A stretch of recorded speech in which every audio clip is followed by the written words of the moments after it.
Y'all can dislike my page all y'all want. Y'all can unsubscribe to me all y'all want.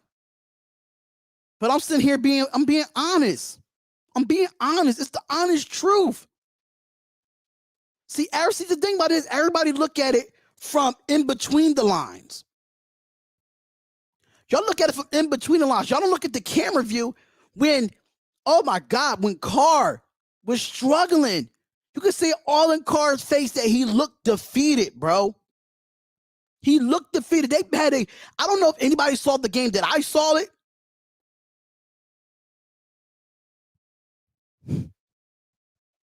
Bro, it just didn't look good yesterday. It didn't. You can say what you could listen. You can say whatever you want about rankings. You can say whatever. We have a top 10 offense in the last 2 seasons. You can say we have a top 15 defense. But when your team looks defeated, when your team looks like they don't want to play, they just want to get the hell out of there, that's a problem. That's the problem. And I'm just, we played defeated. We played defeated. We gotta get our 4th win this weekend. We have to. But things is gonna have to change in that locker room. And as a Raiders fan, I'm being completely honest. There's so many issues with this team this year. And a lot of times when I do these live streams, I say, you never know. I can say, oh, we can do this and we can do that, but you never know. I'm always optimistic on this.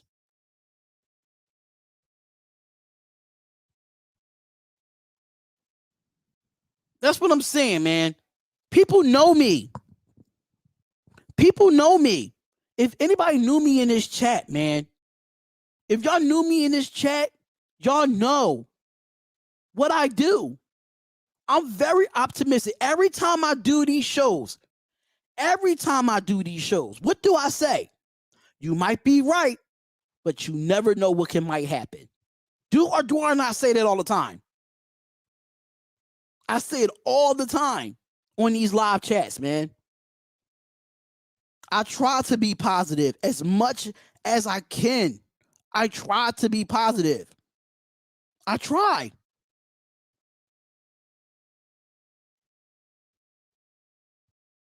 But if it's not an easy fix. This is why I say it's not this is why I say it's not an easy fix, because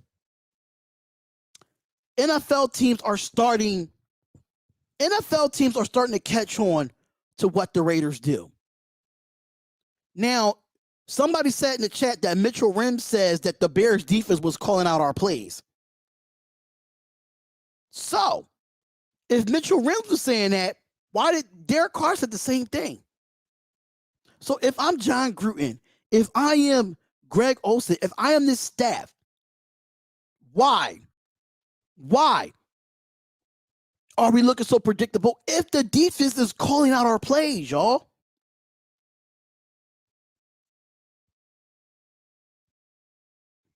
I'm sorry, but the Bears are better. The Bears was a better football team, man. We was better than them on paper, but they was better than us on the football field. They was better than us, man. I'm not making no excuses for these Raiders. I'm not making no excuses. It was ill-advised plays. It was a lack of, and I'm not talking about the Chargers game. I'm not talking about Pittsburgh. I'm not talking about Baltimore. I'm not talking about none of those games. I'm talking about the last 2 games that I'm not even talking about the Chargers game. I'm talking about the last game, this past game last night. I don't think both games were rigged. If you don't know how to play through adversity, this team is going to have consistent issues. You have to play through adversity. Even in the Miami game, I'm tired of starting slow. When you play football, you play all 4 quarters. You compete all 4 quarters. You don't wait till the second half. You don't wait till the second half to make adjustments. And John Gruden takes so long. He takes so long to make adjustments. He thinks that, okay, the first 15 script plays is going to be mediocre. Okay, cool. Let's run it. Let's go for it on 4th and 1 and don't get it. Cool, let's do that. Let's give the ball back to our defense, where most of our defense was on the field more than our offense yesterday. Come on, y'all. Come on, y'all. We can't. The NFL is starting to catch up to us. We got away with it in the Baltimore game when we went down. We got away with it in the Pittsburgh game when we went down. We got away with it in the Miami game when we went down, when we were down in the first half. The difference between those 3 teams in the Chargers kept a foot on our necks. That's the difference. That's the difference. They kept the intensity. They kept the foot on our necks. And that's exactly what happened. We couldn't come back. Same thing for Chicago. We just can't do it. We just can't do it. We can't be starting off slow. If you don't play 4 quarters of a football game, you're not going to win in this league. You're not going to win in any football game. It could be college, it could be high school, it could be little league. You still going to have an issue with this.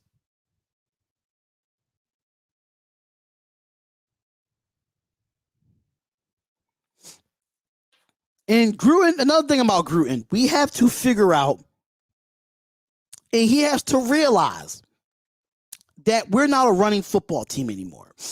We can't run the football. We saw this the last 5 weeks.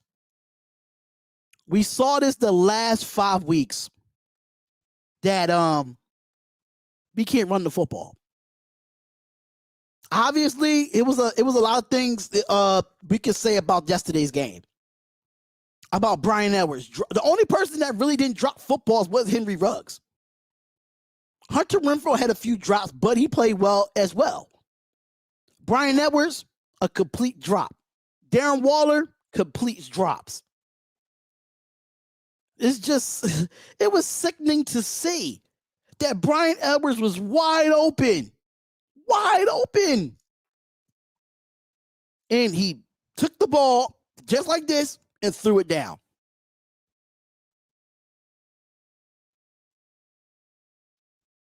Snead was okay. I just think Snead doesn't get enough time, in my opinion. He's a veteran. I don't understand how he doesn't get enough time on his football team.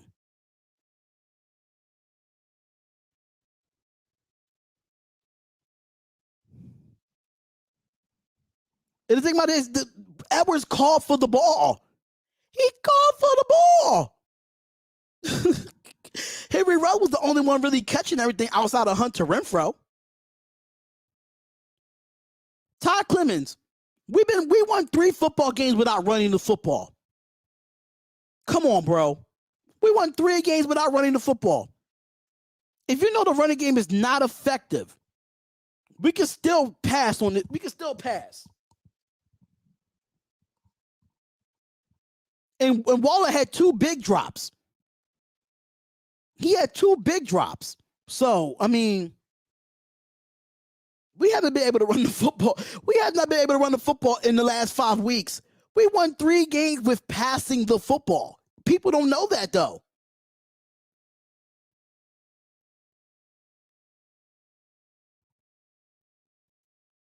I don't know.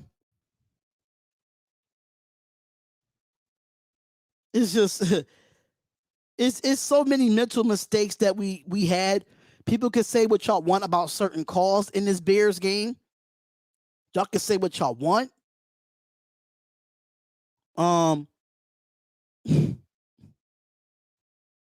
This is the same team. Just imagine if we would have kept Demarius Randall last year. Just imagine if we were able to keep Prince Amukamara last year. But we relied on a Damon Arnett.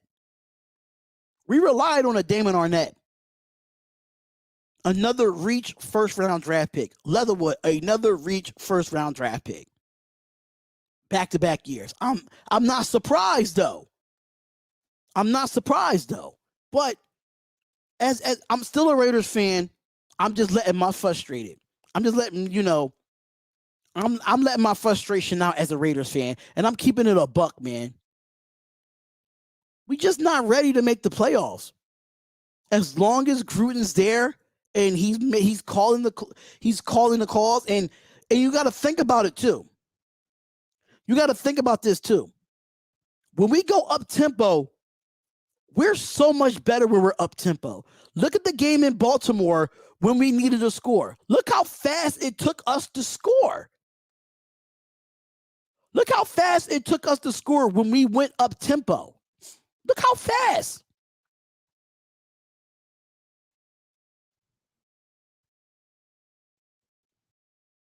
I think we need to. Carr is so good in the up-tempo offense. He is good in the up-tempo. When we go to a no-huddle offense, look how good our offense runs when we're in the no-huddle. When the last time we ran a no-huddle offense? The Miami game? Because we damn sure didn't run one in the Chargers, and we damn sure didn't run one in the Bears game. We don't have no up. We're not up tempo at all. We're not an up tempo football team. We try to methodically just kill the clock, but you can't kill the clock when you down. That's where you have to. That's where you have to realize. You can't kill the clock when you're down 14 points. You can't kill the clock when you're down 21-0. You can't do it. Can't do it. But we in for another long season. We are in for another long season. If you don't like it, that's fine. I listen, you don't have to like me. We can agree to disagree, and it's absolutely fine. But at the end of the day, this is what the Raiders do. And these are who the Raiders are. I think a culture needs to change. And things got to... And John Gruden, he's losing the locker room. He's losing the locker room. These press conferences these players put out, they're not telling the truth. They're not. They're not telling the truth at all. So, before we get into anything here, since it's the first hour, I had to get all of that off my chest. And I did. I'm not going to sit here and I'm going to let y'all call in because I'm about to open up the phone lines. I'm about to let y'all call in and open up the phone lines. And shout out to Jose with the $4.99 super chat. Thank you so much, Jose, with the $4.99 super chat. How do you change the culture? You change the culture by being more of a disciplined coach. You got to be, even though that these guys makes millions of dollars in the NFL, they're still football players. They still have to listen to you. And changing the culture is buying into a coach that they can believe in. I don't think this team is bought into John Gruden. I don't think this team has bought into John Gruden. Probably the first 3 weeks, but I don't think they bought into him now. I don't think so. So, if you do want to call into the show, ladies and gentlemen, if you do want to call into the show, I'm not going to respond. I'm going to let you get it off your chest.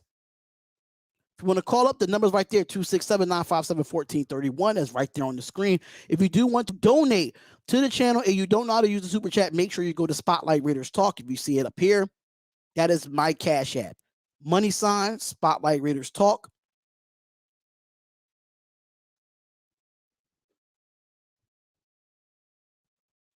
But Mike Tomlin's culture is a little bit different than John Gruden. I think John Gruden He's too old. I just think some of these coaches in the league is too old, or you gotta get with the understanding of what today's football is. That's what I mean. That's what I mean. I don't think John Gruden's a racist. I won't say that. All right, give me a second. For some reason, I can't. Hold up. Thank you for calling the Spotlight Raiders Talk with Spotlight. Who is this and where you calling from? Spotlight. Yo, what's going on, man? What's up? It's Dominique 5. What's up, bro? You don't never call up here, bro. You got some shit to say. You don't never call. Hold up, y'all. This is the first time. This is the first time ever you heard Dominique 5 on the call-in show. You never hear this guy call in. It's not. If I called in twice a couple months ago. Yeah, a couple of months ago, probably like 6 months ago, knowing you. It's just been a minute, man. But what's up, man? Listen, I'm going to let you talk your shit, man, because I know you got a lot to say. So go ahead, man. Say what you got to say, brother. Man, where to start, man? Yesterday was just, that was pathetic, man. But I think the whole Gruden thing, I think that was a big factor, man. I really do. Them players can say it wasn't, man, and they supposed to tell us that. But deep down, I definitely think it's guys in that locker room that's feeling a certain way about it. I'm not gonna lie, I was a big Gruden fan. I wanted Gruden from day one when we got him. I was excited. But I think he got to go now, man. And like I said in the chat, I really think we need to hire Louis Riddick as the GM and Bieniemy as the head coach, man. I really do. Bieniemy would just turn this team and organization around, I believe. And you taking him from the best team in your division. Some might say the Chargers, but I still think it's Kansas City still. But and then see a lot of people as well, and I was arguing with a couple people on some videos on the comments saying the defense is playing good. Man, look, that defense is not creating any turnovers, and they are getting gashed in the run game. How in the world you can't stop a rookie quarterback Fields and that them running backs? I never even heard of them guys, man. And they just running all over their defense. Now, the defense has improved since last year, don't get me wrong, but I hear a lot of people saying, oh, the defense is playing good. It's all on the offense. No, man, you got to put blame on the offense and the defense. Don't just give the defense a free. They not playing good neither, man. It's the whole team, but I'm getting upset because people just try and put it all on the offense and, oh, no, the defense is good. No, they not playing good neither, man. Yannick got 2 sacks yesterday, but I mean, he still ain't playing up to hit the level and he'll be the first to tell you, he's still not playing up to the level that he can. Mm-hmm. And then them penalties yesterday with the late hits. Come on, man. That's from Max and Yannick, them 2 captains. Y'all can't do that, man. And then we forgetting in the Miami game, the defense gave up a 4th and 20. Yeah, we won that game, but y'all got to go back and look at that. They converted on like 3 or 4 fourth down. Mm-hmm. Defense ain't playing good, man, but people have forgot about that. Now, don't get me wrong, the offensive line is horrible. It's horrible. And they not playing good as well. And I understand the defense is on the field a lot. I understand that, but still, I'm still not making no excuses. But it's and I don't think it's going to improve this year, man. I really don't. I don't see this team pulling it together and improving this year with everything that's going on. I just don't. Hopefully I'm wrong, but I really don't. Well, in my response, I mean, people don't think that this was a team loss. The last 2 weeks it's been a team loss. One thing I can say, the difference between the Raiders losing on all three phases, the special teams did what they do. The punting of Cole, he put the Bears and the Chargers in some bad positions to start their offense. Man, so he bombed like a 70-yarder. A 70-yarder yesterday, and our defense couldn't get off the field. Our offense gets on when our defense do get off the field, our offense can't help them. So it's true. And it's vice versa. You can't as a defense, you can't win football games where you have two running backs. One's a rookie, one is unknown, averaging 5 yards a carry from each of them. How do you expect to win football games when you're averaging 5 yards a carry? 5 yards. 5 to 6 yards a carry between both of them. That's insane to me. But in the same token, how do you expect to win football games when we can't convert on first downs? We can't even get we didn't get a first down until like almost into the second quarter? Yeah. So, I mean, it's both sides of the ball. People just saying, "Oh, the defense played well." Let's be honest here. I can even say this myself. I was happy when Amik Robinson was able to play his original position of playing outside corner, but I was wrong. I was completely wrong, because Amik Robinson, even though that he played that in college, but these are some big receivers in the NFL. Yeah. And he couldn't, even though Allen Robinson didn't put up the stats, but if you see the catches that Allen Robinson was making, majority of them was on Amik, because you didn't see Casey Hayward get burnt all game. Casey Hayward was on his own island. It was Amik. So if you want to blame this loss on something, you got to blame the whole team. You have to blame the whole team. Definitely. And I don't know why Casey Hayward wasn't on Robinson. Why he wasn't on Robinson? Exactly. Robinson was their best receiver. You could have put him.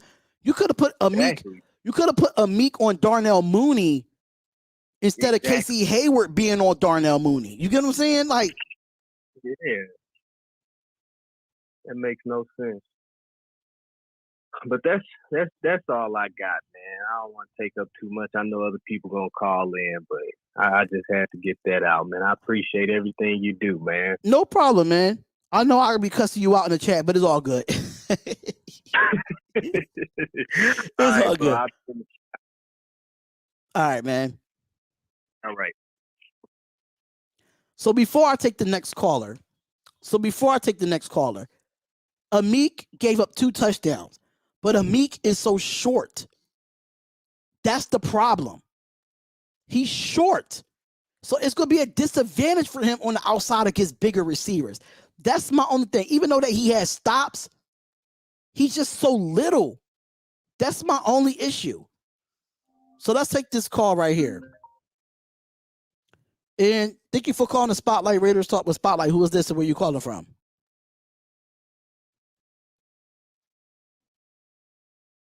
Hello?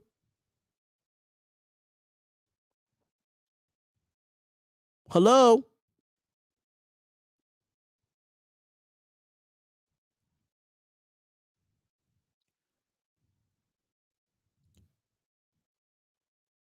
All right, so here we go. Thank you for calling the Spotlight Raiders Talk with Spotlight. Who is this? Where you calling from? Hello? Hey, yo, Spot. Yo, what's going on, man? Hey, this is Silver Life Rob, man. What's up, brother? What's up, man? Talk. Let the people know. Let your voice be heard, man. Go ahead. Hey, dude. Honestly, man, this is a fireable offense. On God, I can't stand looking at the Raiders right now. Mm. These dudes be giving up so much yardage. I'm tired of looking at DC. I'm frustrated, dude. He needs to be fired. Gruden needs to be fired ASAP. What makes you I've been a Raiders fan. what is your reason of Gruden being fired though? Because everybody reasoning is different. So I would like to hear from what's your reasoning on firing John Gruden? These play calling, dude. I'm sitting here looking at this and I'm like, God damn, bro, you need to switch it up. I'm tired of looking at this team go 0-14, 0-21 in the first half, dude. Like, what the hell is going on here? You got a high-powered offense, supposedly a high-powered offense, and you ain't scoring nothing. This right here against the Bears, bro, like, really? We go 0-14? Really? The holding calls on Foster Moreau when we were in the red zone, like, I mean, I know Khalil Mack is a damn beast, but damn, bro. Like, if you see Josh Jacobs take off, man, let go. He wasn't even gonna make that play anyway. You took off 7 points. You took 7 points off when we were right there. Like, man, I'm telling you, man, I'm just frustrated. Brandon, I got a question for you. Brandon, I got a question. I'm talking about the guy in the chat. He said, "LOL, this is crazy as hell. Gruden has a top 10 offense in the last 2 years. Defense is playing best in the last 4 years. Our O-line is trash." This is my thing, bro. Brandon, this is my thing. You can have a top 10 offense, right?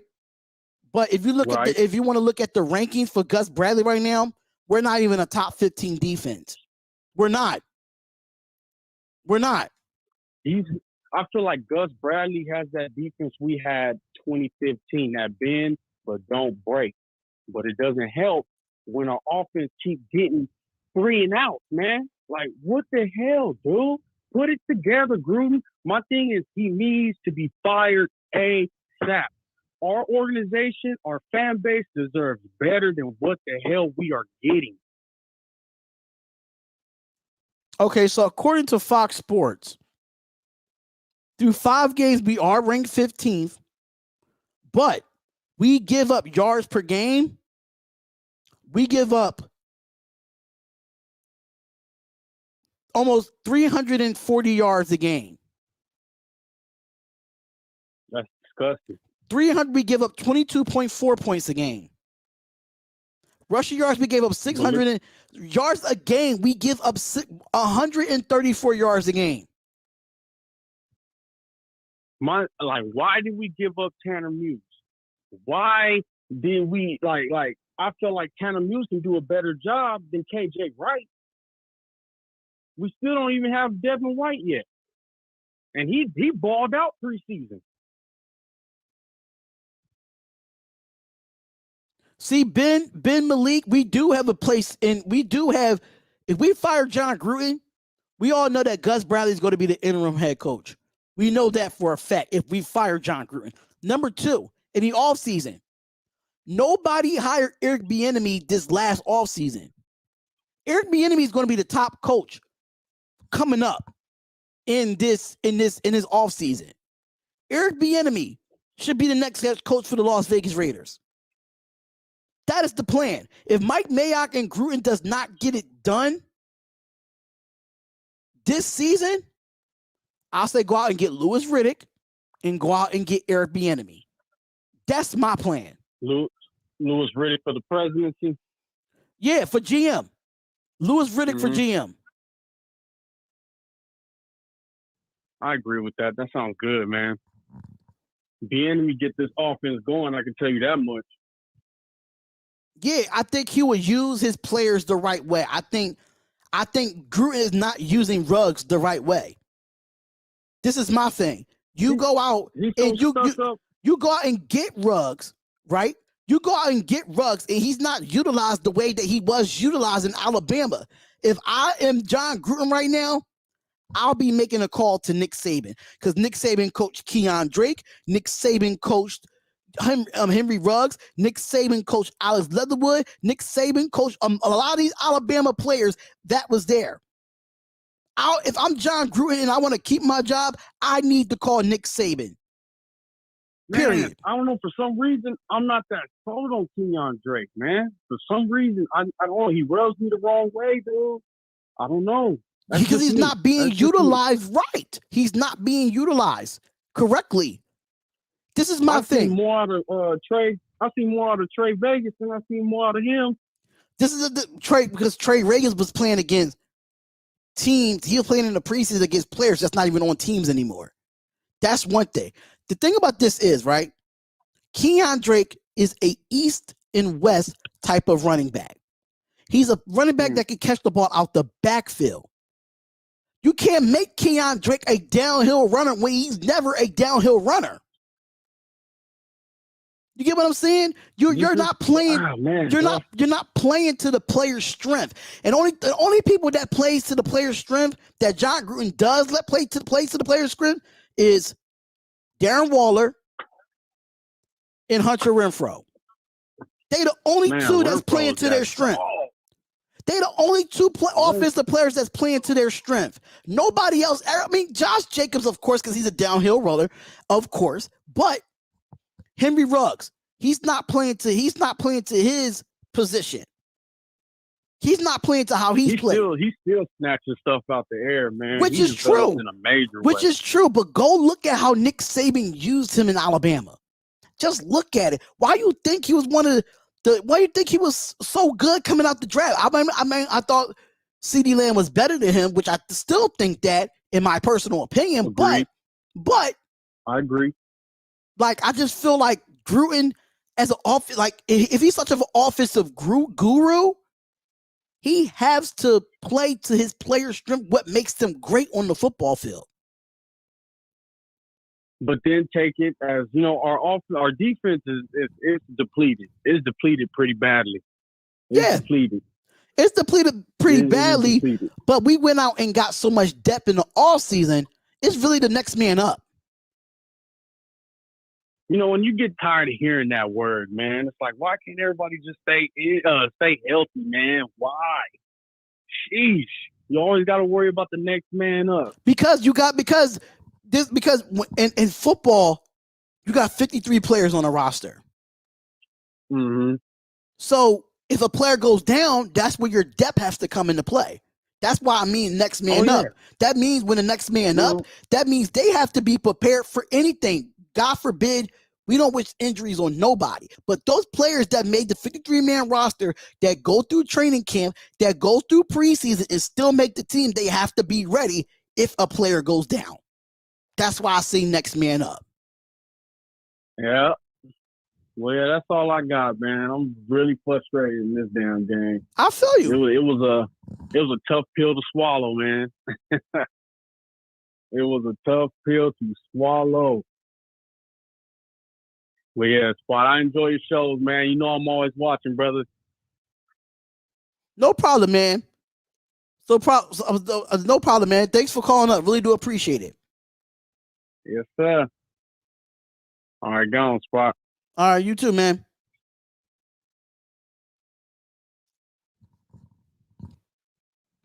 And shout out to Civil Life Rob for calling in, man. Shout out to him for calling in. Really do appreciate it. But I gotta say, man, before I end up answering some more calls, before I start answering some more calls, people need to see Brian Edwards don't get looked at all game. If you want to talk about Brian Edwards don't start getting looked at until the fourth quarter. So we're not going to sit here and act like, oh, Brian Edwards been doing good all season. Brian Edwards don't get targeted until the fourth quarter. And we've seen that for the last 5 weeks. If you want to talk about Brian Edwards. If you want to talk about Henry Ruggs should have more than three catches per game. if we want to get technical,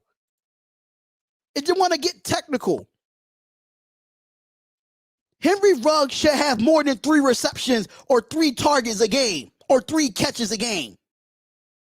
And he's supposed to be the number 1 guy, right? Outside of Darren Waller.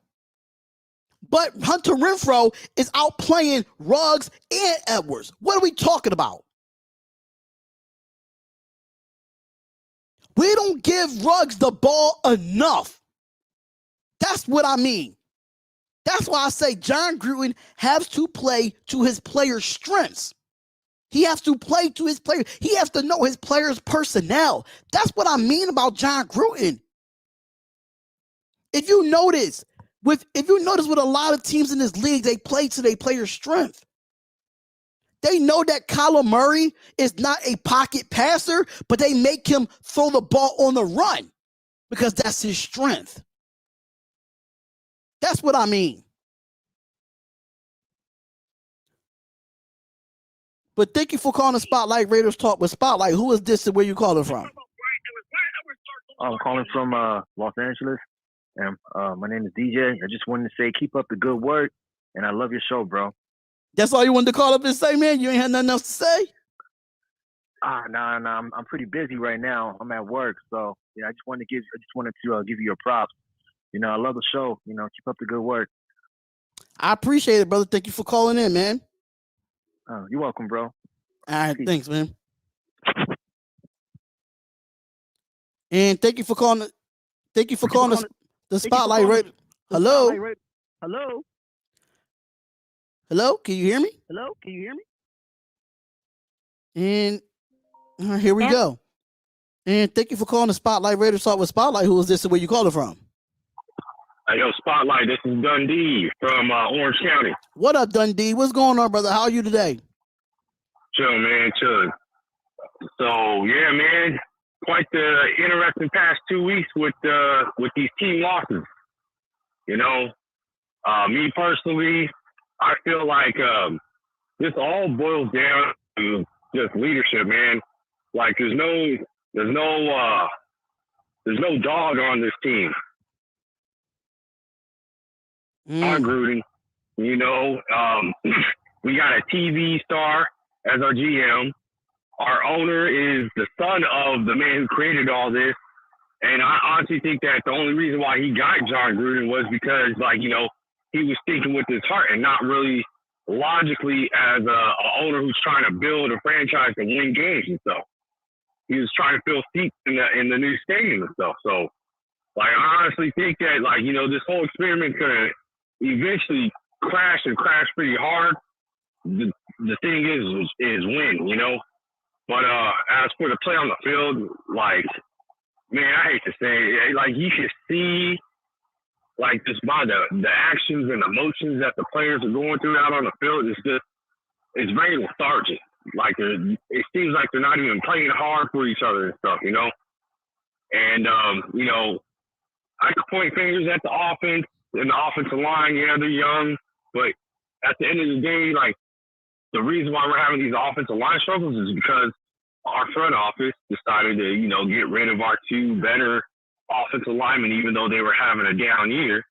But, still, if anything, if you feel like your backups aren't ready, you don't just make a big move like that by extending, James, even though he barely had half a game of experience at center when he's originally a right tackle out of college, and then, you pick up the rookie tackle, even though he's a guard from Alabama, and they knew that he was one of the most penalized offensive players coming out of college, It's stuff like that, we're all going to be mad and frustrated all we want, but this is all on the shoulders of the front office and the head coach, And it's unfair to Derek Carr because, by these decisions that were made, we keep on pointing at Derek Carr. And I know, I have my little issues with Derek Carr with, putting too much air on passes and stuff like that, or not, running the ball or just, avoiding the sack. But still, at the end of the day, man, this is all in the front office and the head coach, man. So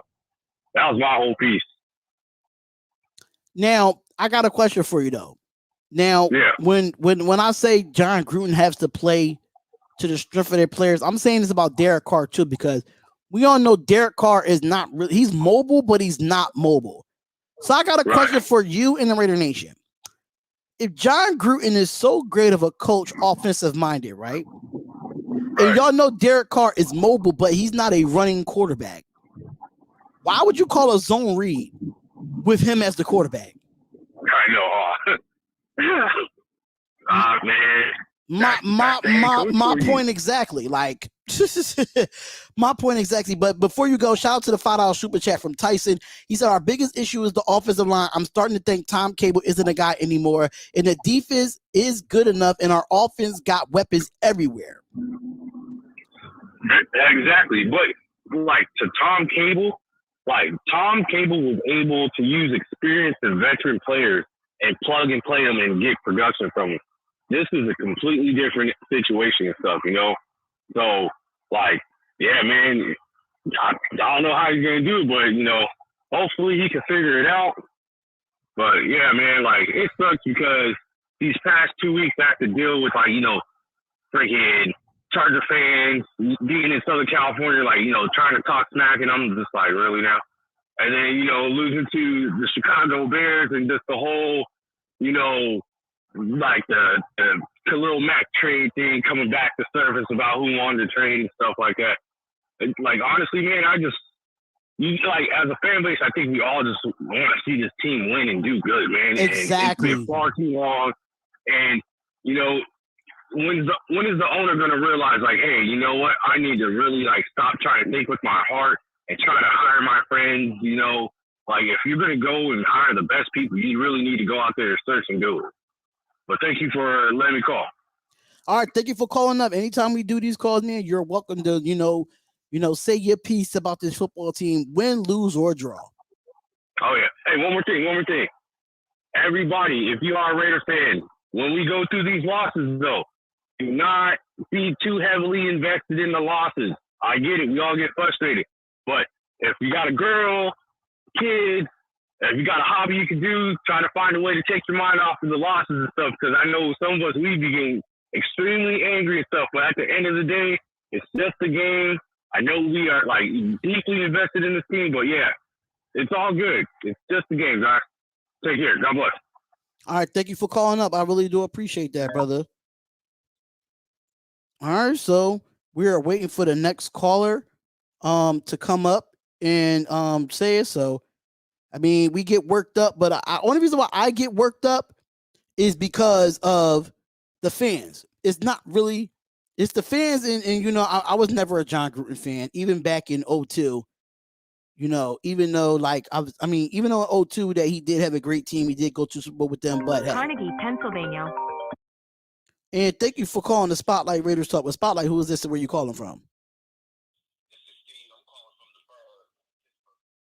Hold on, man. I'm about to go on a rant here. Like, listen, go ahead. You got the floor. You got it. Oh, listen. This all stems from John Gruden and John Gruden alone. He's calling all the shots. If you look at our offense, I'm just going to speak on the offensive side of the ball. The defense, he hands off on defense. Offensively, our whole offense is disjointed. And the reason I say that, he wants to run a man-power running scheme. What is our offensive line coach known for? What scheme does he run? For what I've known, I thought it was zone blocking. Yeah. Exactly. Our offense, for instance, to be jointed, our offense should look like the 49ers. Even the Browns, they run same scheme. Our offense was nothing like that. We have no rollouts for the quarterback, no bootlegs, because the running game and the passing game is jointed, so defenses don't know whether you're running or throwing the ball. The reason why defenses are keying on us is because you can look based on our running formations. I know we're going to run the ball. When you see it, Mark, when you see Ingo come in, the two tight ends, guess what? Oh, it's a run play. It's so easy to spot. And then you have a quarterback that plays. Derek Carr, to be honest with you, is most comfortable with spread shotgun. Mm-hmm. So that's what I'm saying. Our running game, we need to find a way. I don't know if we should run some pistol somewhere to get the running game and the passing game jointed So where teams are not going to be able to know based on personnel whether we're throwing or running the ball. That's our biggest problem. You know what I mean? And that's what I'm saying. It's on Gruden, because Gruden, you fix schemes that fit your players. Mm-hmm. And that's why I'm saying it's on him. He'd rather lose his way than win a different way. It doesn't make any sense. It doesn't. I mean, what's your thoughts on it? My thoughts is this. Like I said, when it comes to the scheme, what last year, what was Josh Jacobs successful on?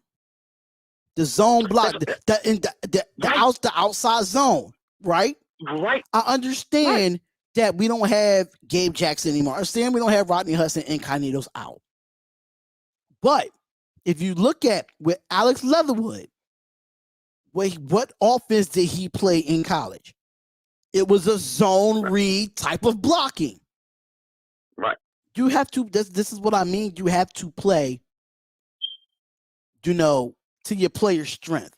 Keon Drake is not a north and south runner. He's an east and west. Right. Josh Jacobs can be east and west, but he's predominantly a north and south type of runner. Henry Ruggs, he needs to be treated like another Tyreek Hill. Put him up in the backfield. Put him in jet sweeps. Have him move around. Put him in the slot. Put him outside. And these guys don't know football. You know what rides those type of coaches? Because I'm seeing their chat. They don't know football. With zone blocking scheme, it takes less talent, because zone blocking scheme, you're not responsible for a man. You're responsible for blocking a space. Yes. That's why teams, and that's why you can get away with having lesser talented offensive linemen and still be effective. Exactly. You know right. That's the whole purpose of running a zone. And it makes it better. Scheme. It makes it better for a rookie like Alex Leatherwood to get up to the second level easier when you're having a zone blocking scheme. Is less pressure on a rookie offensive lineman to come in if you keep the zone blocking and you run the zone blocking plays. Now, just in case, and if you he open steps up more on the passing, that's what I'm saying. If you look at passing, when Carr passes, he's never hit the pass from my eyes when he's going to his first read and his first read's open. Right. And the reason that is because John Gruden doesn't call plays to set up other plays from that same formation. Like other great offensive coaches do. That's why. So you show the defense one thing in this formation, and come back and stay in formation and throw something else at them. That's how you coach. Exactly. You know what I mean? So you don't have that on offense. So this is what, as the offensive lineman, when you have your base and they tell you to go 3 o'clock or go 2 o'clock or go 12 o'clock, it's really all about that first step, that jab, and going to the second level when you are in a zone blocking. That's how you do that. Zone blocking. And when you establish a run in the zone blocking, why does not John Gruden, fake the zone block to Josh Jacobs and do a boot? Had the tight end come across on a drag, or have Ruggs on a post. It's so simple, but they make it so complicated. Right. I don't understand. Like I said, because you get away with that because part of the zone blocking scheme, you cut defensive linemen, so you don't have to worried about getting outpowered. You know what I mean? Right. Yeah, and that's part of another reason our offense, we attack teams vertically, but our horizontal game is non-existent. We don't attack people on the edges. And that's why we can't ever run up the middle, because defensive ends is nice inside. Because we never run to the outside. We never press outside. None of our runs. Like, Kenyon Drake had one toss last game. He got 5-6 yards. We didn't run outside the rest of the game. Like, you run Henry Ruggs on motions like you're going to pass, like you're going to hand it off to him for reverse the whole game. You never do it. Teams aren't going to bite for that. You never do it, and you just hand it off to Jacobs up the middle. When you think they're buying that, you have to show them that first. Hand up the middle, It's called dressing. Exactly. Set up the defense. Give them something to think about. They're not going to buy it if you never do it. Right. That's what I'm saying. You gotta have a way to have this defense bite.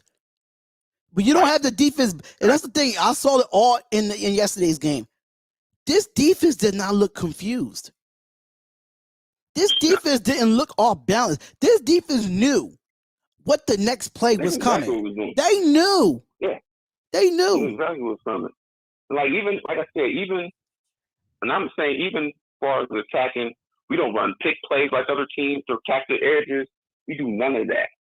Like even they build up, like that's what most teams start off when they're scripted plays. They get a quarterback comfortable, offense comfortable, quick plays that you know you're gonna get 4 or 5 yards guaranteed. Right. You know what I mean? We don't ever have that. Like he relies on trying to run the ball up the middle to do that, and which we can't do it. Like doing the same thing over and over again and expecting a different result that's the definition of insanity. Like I don't get it. Like John Gruden he knows if anybody else was calling plays as the head coach, they would have their play calling strict. He needs to really consider, like, if I'm Mark Davis, if you want to still be here, someone else need to call plays. Or this is what needs to be happening. If just in case, right? If he doesn't want to give up the play caller, right? I think he needs to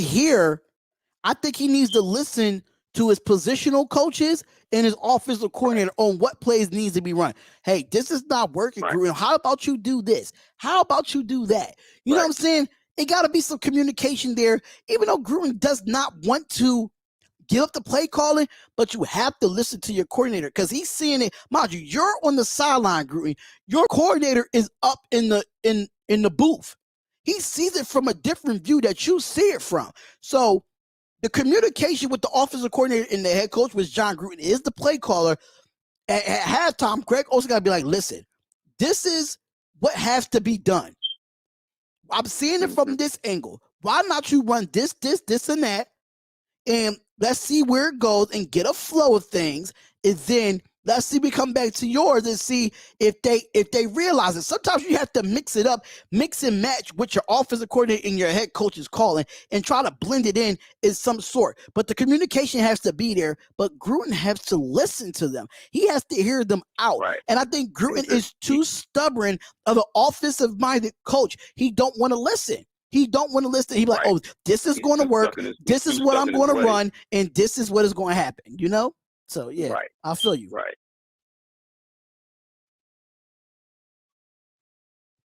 Yeah, it doesn't make any sense, but something's got to change. You have too much talent on offense not to be able to score over 21 points a game. Like, just scoring 21 should be a down game for us. There's too much talent on that side of the ball. And I get it. You know what I mean? Our offensive line is a little shaky, but we don't protect the offensive line either, though. Like, we don't have any quick tip plays. You can't expect, that's what I'm saying. You cannot expect the offensive line to hold up and do 7-step drops. You can't expect that. Right. Yeah, that's asking too much. You know what I mean? You get call out, roll out, give them a couple reads. You know what I mean? And that way, even if no one's open, throw it away. You know what I mean? Better that than, you know what I mean, than taking a sack. You know what I mean? Or the offensive line having to hold to keep them from getting killed back here. Like, but from a coaching standpoint, we're getting out coached. Like, they're not getting help. Players aren't getting help from the coaching staff at all. At all. Especially like I said, with our first half offense, we got to have the worst first half offense in the league, and that's supposed to be when you game plan for teams. That's how I know it's coaching. What are you looking at the whole week to devise your plan on how you want to attack a team? And every week you get nothing. What are you looking at then throughout the week? Now, how you bring your game plan together? How are you looking at, okay, this is how they play defense. This is what my players do well. This is how we're going to attack them. Get nothing. I don't get it though. But yeah, something's got to change. Like if I'm Mark Davis, like because of this email crap, here's his way out to that guaranteed contract. If I'm him, I would really consider doing it. because he's got enough talent on the team. Like I said, on the offensive side of the ball, defense, I get it, but Mark Davis got to really consider. If it was me, I would can Gruden. It's his 4th year, and no one told him because first of all, he came in and took the team down to the nuts and bolts. He'd have to do that and jump. That was him. That right there was the number one sign where that's ego with Gruden. Instead of that team that he inherited, you had a couple good players on offense. You had Khalil Mack. You could have built around that. You took it down to the bolts, the nuts. Took you 3 years to even get back far as took you 3 years to get back far as a talent standpoint for that team. Now you're in year 4. It don't take that long in the NFL. It takes you 2 seasons in the NFL if you get a good head coach to turn a team around. You need 2 free agents and 2 drafts so you can turn a team around in the NFL. Right. And before you finish that comment, I want to do shout out to David Walker. Shout out to David Walker for becoming a member of the Spotlight Raiders Talk. We really do appreciate you becoming a member of the Spotlight Raiders Talk. Appreciate that, brother. Really do appreciate that. But you can finish up, bro. Yeah, no, I'm done with my rant, man. But I just don't get it though. Like, I don't. We just want to win, bro. We just want to win. That's all. Right, and I'm saying it's just a whole lot, and it has Gruden written all over it. Our bad draft picks. You can't tell me. There's no way. There's no way. The Damon Arnett was a wasted pick. Because look at him. He looks like he's the worst DB on the team. Yeah, I agree. You can't tell me any differently. He is. He's the worst. He gets burnt. I call him toast because he's burnt toast. Right. He can't cover somebody with a blanket. He's trash. Cleveland Farrell he's salvageable. Like it's a good and I don't understand why we're not even playing him more. We're getting gassed in the run. If there's one thing he could do, he can hold the edge. His run defense is solid, but we don't even. That's what I'm saying. It's coaching. We're not even playing him. And then it's like him and NASA just fell off the planet because last couple games they haven't been getting no burn for real. You know what I mean? And then with the defense, with the way the offense is playing, the defense, of course, is going to get tired. I'm surprised teams aren't running more points on us in the second half. If you look at time possession these last 2 games, defense has been on the field quite a long time. Can't get off the field. And then the offense in the first half can't even sustain a drive. Got a point there. You definitely got a point there, brother. I'm surprised we haven't really got shellac. It is coming.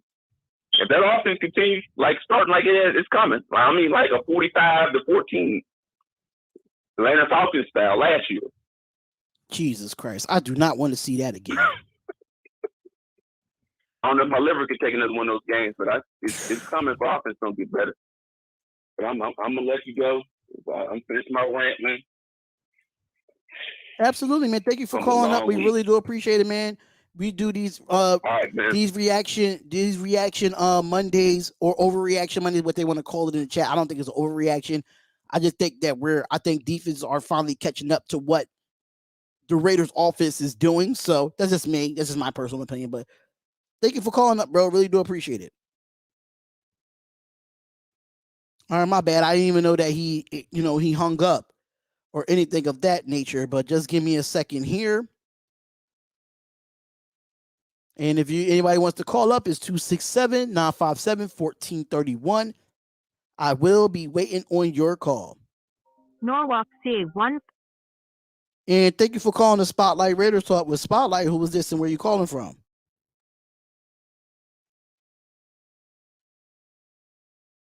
CA1 510-5088. Thank you for calling the Spotlight Raiders Talk with Spotlight. Who is this and where you calling from? This is Melvin calling from East Oakland. What's going on, Melvin? What's up with you, brother? How are you? Nothing much, man. Just sitting here listening to the show, man. Want to go over a couple things with you. You got me? Yeah, I got you. I mean, if you want to listen, if you want to, if you want me to just go on the rant. Yeah, listen. You want me to get it off my chest. Huh? Before you do that, I was just gonna start out with. Before you do that, shout out to Hold on. Before you do that, Oh, shout out to Raider George _415 for becoming a member of the Spotlight Raiders Talk. Thank you so much for becoming a member. Member chats will be coming soon. So if you do want to become a member, the member live chats only will be coming up soon. So you do not want to miss that. But go ahead, brother. You got the floor now. Okay. I just want to say, starting off, it's always something. It's always been something. Since we got Gruden, it's always been something. 2018, the offense was terrible and the defense was terrible.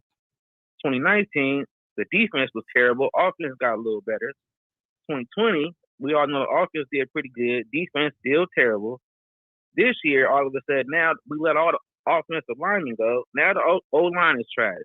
That's going to be the issue for 2021. The O-line is trash. And Carr, to me, is playing well. He is playing well.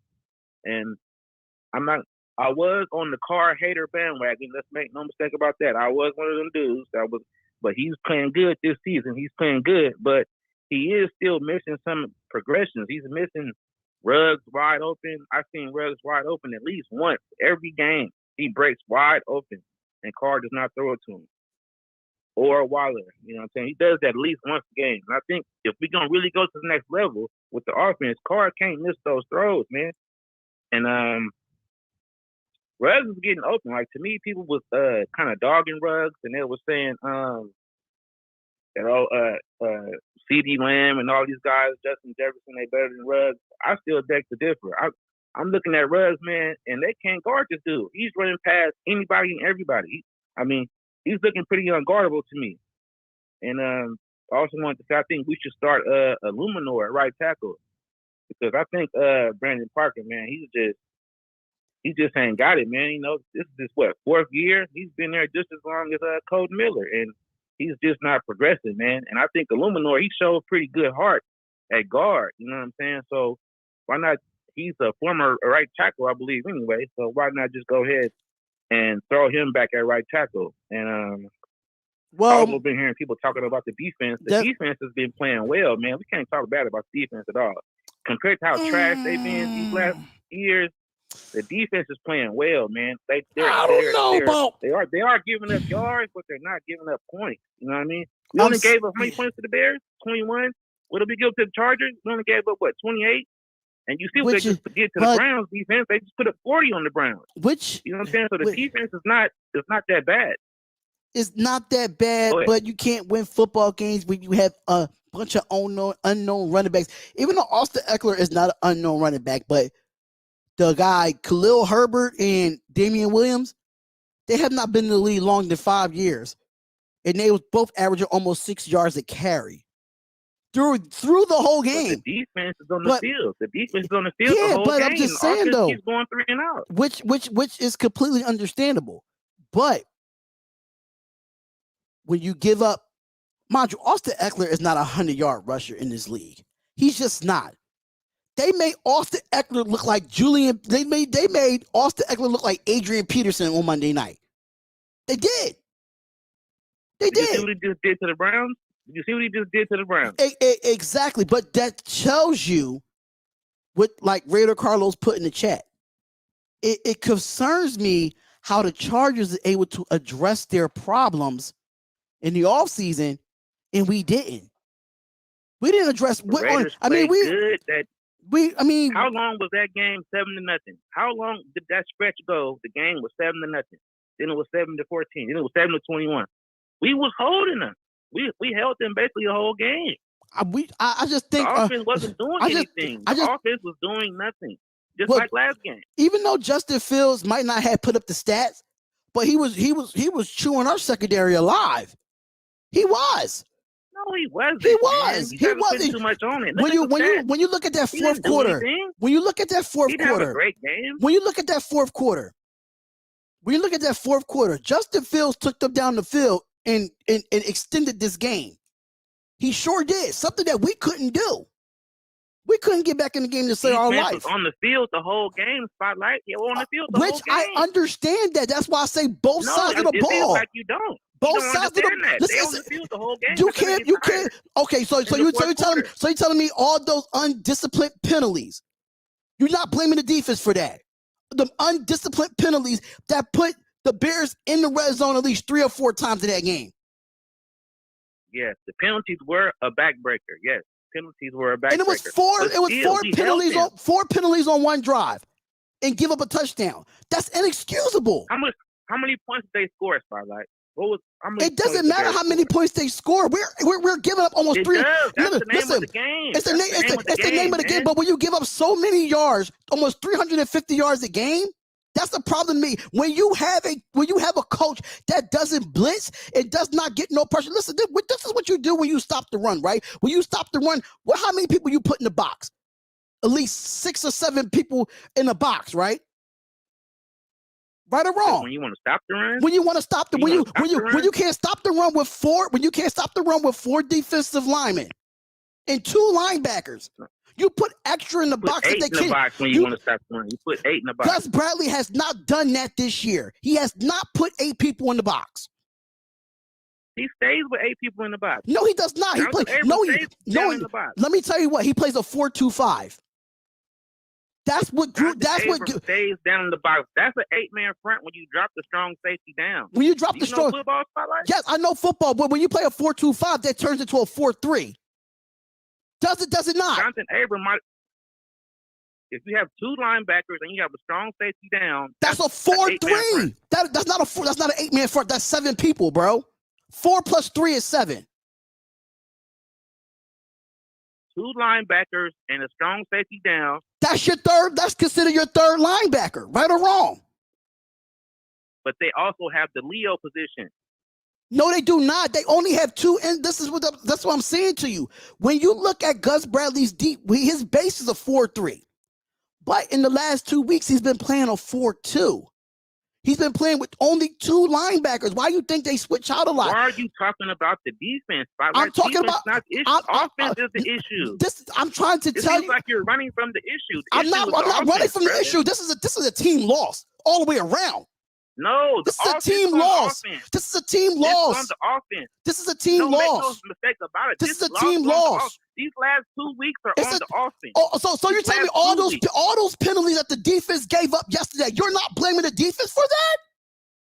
These last 2 weeks. Come on, bro. Come on, bro. You're not being realistic, bro. You're not being realistic. When you run a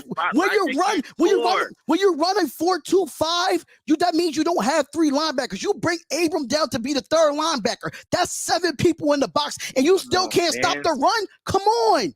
You're down 21-7 last week. You're down 14-0 this week. It's a team game. Man. What are you expecting to do? It's a team game. It's a team loss, bro. It's a team loss. Oh my goodness! It's a team loss, and you know why I say it's a team loss. And you know why I say it's a team loss because the offense has the defense on the field, and then when the defense get on the field, it's bad penalties that they give up. That's why I say it's a team loss. The defense didn't look great yesterday, and the offense didn't look great yesterday. Did their job, man. They only gave up like 21 points. They only gave like 21 points. Bro. How many? Like 21 we points. had almost 100 yards in penalties on the defensive side of the ball. What are you talking about? But they only gave up 21 points. I don't give a shit. So the penalties only give up 21. Fuck the penalties. That means there's no discipline, bro. Where's the discipline? You don't get only 21 points? Yeah. There's no discipline when you. There's no difference. There's no difference. There's no discipline when you have so many penalties. Where's the discipline back? Where's the discipline? You can't score more than 21 against a Justin Field led team. But we lost though. More. We lost because of those penalties. The Bears shouldn't have had 21 points because of our penalties on the defensive side of the ball. We had no passing game. We had no run game, no passing game. And we couldn't stop the run and we couldn't stop the pass either. So what are we saying? It's a team loss. We didn't give up 40 or 50 points. It's a team loss. We didn't give up 30. We didn't give up 30. And we still lost. Even with all that, what you saying, and we still lost. We still got an L. We still have an L. We still have an L. We didn't even give up more than what? We still have an L. We still have an L on our side. Because of the offense can't score. Now y'all want to blame the offense when the offense was scoring 30+ points a game and the defense couldn't do shit. Keep it real. Let's keep it real. You gotta keep it real. It's the offense right now. Right now it's offense. Right now it's offense. Right now it's offense. But when the offense won us 3 games, nobody was saying shit. Nobody was seeing shit. You mean When when they the had to come offense won back? 3 games. When they had to come back? They had Come to on, come man. back. You realize that, right? They had to Penalties. come back Let's go to every game, penalties. right? We won. We had 10 You penalties. remember that? We had 10 penalties for Don't gloss over 82 that. They had to yards. come back in It's every enough game that said, we bro. won. Every It's game we enough played, said, we had bro. to come back. 10 penalties for 10 penalties for 82 yards, and 10 of those penalties was on the 8 of those penalties was on the defensive side of the ball. What are we talking about? Talk about the offense. Talk about the offense. No. You don't have no. You don't got nothing for that though. You don't got the 143 rushing yards, bro. I posted the ultimate stat. How many points they scored? Bro. 10, How many points they scored? I told you the ultimate defensive stat. I told you the ultimate defensive stat. Goodbye, because he's dumb. Dumb ass Raiders fans. That's why he has to go. Sorry. When you have 8 penalties on the defensive side of the ball, you don't win football games. Come on. 82 yards on penalties?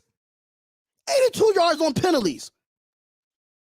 Yes, I understand we gave up 23 points in 2 games. I can completely understand that. But, come on. You got to be realistic here, bro. You got to be realistic here. Dumb ass Raiders fans like that. It's 10 penalties. I'm looking at it right here. 10 penalties for 82 yards. We had 4 penalties on one drive on the defense. 4 penalties. 4 penalties on one drive.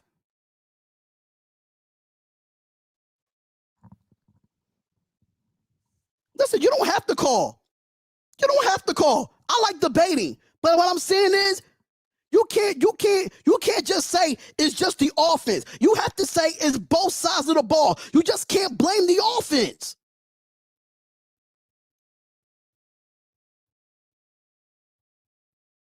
If y'all don't like, listen, if y'all don't like it, if you don't like what I do over here, you can leave the chat. You can leave the chat. I don't care. I do this for fun. This does not make me money. If you don't like it, leave. Goodbye. I'm sorry, I'm too real for y'all. I'm too fucking real for y'all. I'm too real. If you're gonna blame anybody, you blame it as a team. You don't blame it just on the offense. You can't blame the offense. If you don't like what I say, goodbye. Unsubscribe. I don't care.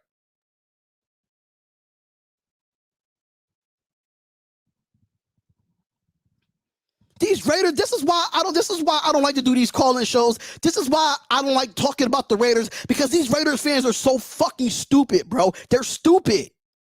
And if you don't like the fact that I'm a realist about this team and you don't see it from both sides of the ball, fuck is wrong with y'all, man? Fuck is wrong with y'all? These Raiders fans are dumb, bro. When you have a football team, you gotta have 11 players on one side and 11 players on the other side. Everybody is held fucking accountable. Everybody. It's a team sport. It's a team fucking sport. If you don't know nothing about team sports, that means you haven't played a goddamn sport in your life. Y'all don't know fucking football, man. These Raiders fans, the chat is big, man, and I don't care. I don't care. Because you know what? I'm going to keep it a buck. I'm from Philly. You want my address? You want to see me? You can come see me. I don't care. I don't care. If you don't see it from both sides of the ball, I'm sorry. I've been a player. I've been a coach. I got 15 years of experience of playing and coaching. I know what the fuck I'm talking about. I know what the fuck I'm talking about. That loss that we had yesterday was a team loss. Was a team loss. And if you don't know that it's a team loss, then get off my chat. Get off. We had 4 penalties. 4 penalties on one fucking drive on the defensive ball, on the defensive side of the ball. And you're not going to blame the defense for the loss of the game? Yeah, understand that we gave up. Understand that we gave up 20. We only gave up 21 points. It could have been more. It could have been more. But we're not going to sit here. We're not going to sit here and say and blame the offense. But nobody was saying nothing when we was 3-0. Nobody was saying nothing about our offense when we was 3-0. Now you want to blame the offense. See, this is the problem. We're so divided as a fans. We're so divided. It's a team game. It's a team game. If you got a problem with it being a team game, go ahead about your business. Team loss. Don't understand these Raiders fans, bro. I don't. And thank you for calling the Spotlight Raiders Talk with Spotlight. Who is this and where you calling from?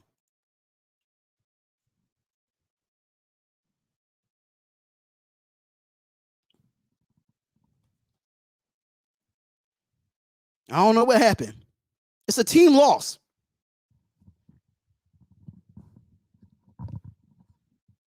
These fans are divided. Like, I don't even know why I feel like I need to be a Raiders fan right now. Because y'all out here just pissing me off. Y'all not making no fucking sense in this goddamn chat. Y'all not.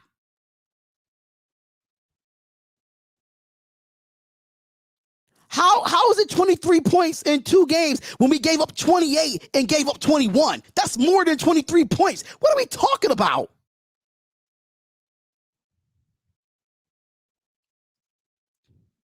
I'm not going to even entertain the bullshit. I'm not going to entertain the bullshit. You can say the defense kept us in the game all you want, but it's a team loss. You just can't blame one side of the ball. You just can't blame one side of the ball. If you're going to blame one side, if you're going to blame the team, blame the team. Please. It's a team loss. But we're not going to sit here and say the defense was not the reason we lost this game. It's the defense and the offense that we lost this game. The best thing about the game yesterday was special teams. The Daniel Carlson kicked the field goal, and I forgot his name, but Cole had a big punt to put them in bad position to start the game.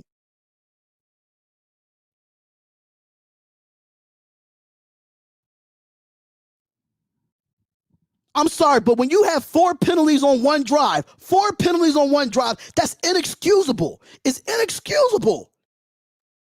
If you don't like what I say in this chat and you don't like the fact that I'm keeping it a buck, leave. Leave. Thank you for calling the Spotlight Raiders Talk with Spotlight. Who is this and where you calling from? Hey, this is Big G. I'm calling from Birmingham. What's going on, Spot? What's going on, fella? What's good? Man, chill out, man. No, I'm not. Listen, man, people don't understand the thing of team sports. They don't understand the word team. We get it, Spot. But first, we appreciate the show. Give my guys some credit. We all frustrated, man. We all, if we dealing with lifetime Raider fans, we all frustrated. Now, this is what I'll say. I said this from the beginning. I always type this in during the off season on all y'all guys live. How long are we going to watch Gruden run this team the way he's running this team? Now, that's another thing too.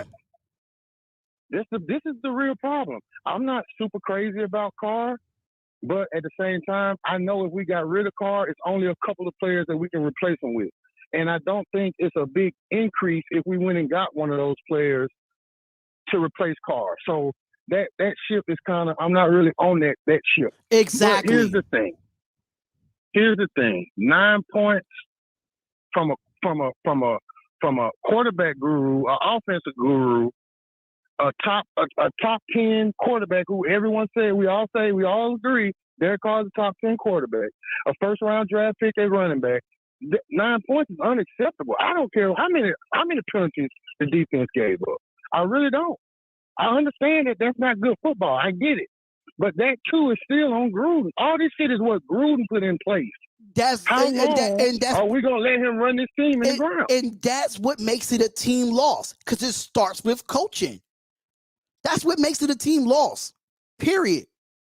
Because if I'm the head coach of a football team, right, and I hire a defensive coordinator and I hire all these people in place to make this team better, and they're not doing their job, it's a team loss. Yeah, it's a team loss. Period. It is. But like you were saying earlier, you brought up Nick Saban. My cousin was on Saban's first recruiting class. Won 2 national championships. He's down there coaching right now. Saban is a master at putting people in the position to succeed. Exactly. That's the only difference between Saban. That's the only difference between Saban and a lot of other coaches and shit going on right now. He knows how to put people in the place to be successful. That's why they don't always go somewhere else and look great, because it ain't about being somewhere else. He knows how to get what's best out of them while they're in their situation. You see what I'm saying? That's why Ruggs look better at Bama. Saban know how to get the best out of Ruggs. Exactly. You see what I'm saying? That's all I've been saying, man. That's all I've been saying. Gruden does not play to the player's strength. We all know Keon Drake is an east and west type of runner and a catcher out the backfield. He's not a north and south type of runner. I've been saying this for months now. He wants to, this is the thing with Gruden. He goes and gets the Alabama running back. That system that Alabama got, it starts up front. Mm-hmm. You got the Alabama running backs. We don't have the offensive line to we can't pick up third. This is why I blame the offense. My little league coach, very first time I ever played football, the very first thing he told us is 1 yard. We would always scrimmage the pound above us. And he would tell us, I know they're bigger than y'all. If you can't pick up 1 yard, you don't deserve to win. 2 weeks back to back, 3rd and 1. How many games do we watch our offense 3rd and 1? Line up and everybody in the whole world knows we're going to run the ball between the tackles with that's on Jake, play and calling. we don't pick up a yard. That's on play calling. It's on Gruden. That's what I'm saying. It's a coaching staff issue. I've been saying it. My thing is this. Man. I'm so tired of watching us, man. My thing is that if Gruden is so much of a West Coast offense guru, I don't see no West Coast offense in this offense. I don't see it.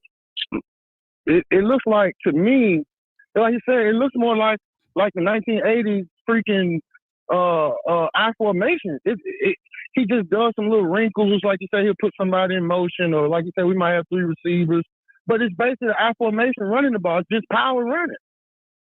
It's just counters, traps, dives, leads. You know what I mean? And that's third down, and then you want to throw a Hail Mary to Ruggs on 3rd and 8. We throw a Hail Mary to Ruggs, or we throw to triple and double coverage to Whaler, or my favorite white person in the world, Hunter Renfrow. I hate to say this, but Renfro's the best player on our team. This is disgusting. I hate it. I hate it. The best player on our team looks like he's gonna come to your house and do the hook up your cable. This is exactly. He does look like one of those guys that would be on the corner of your block selling fruit. He's one of those guys.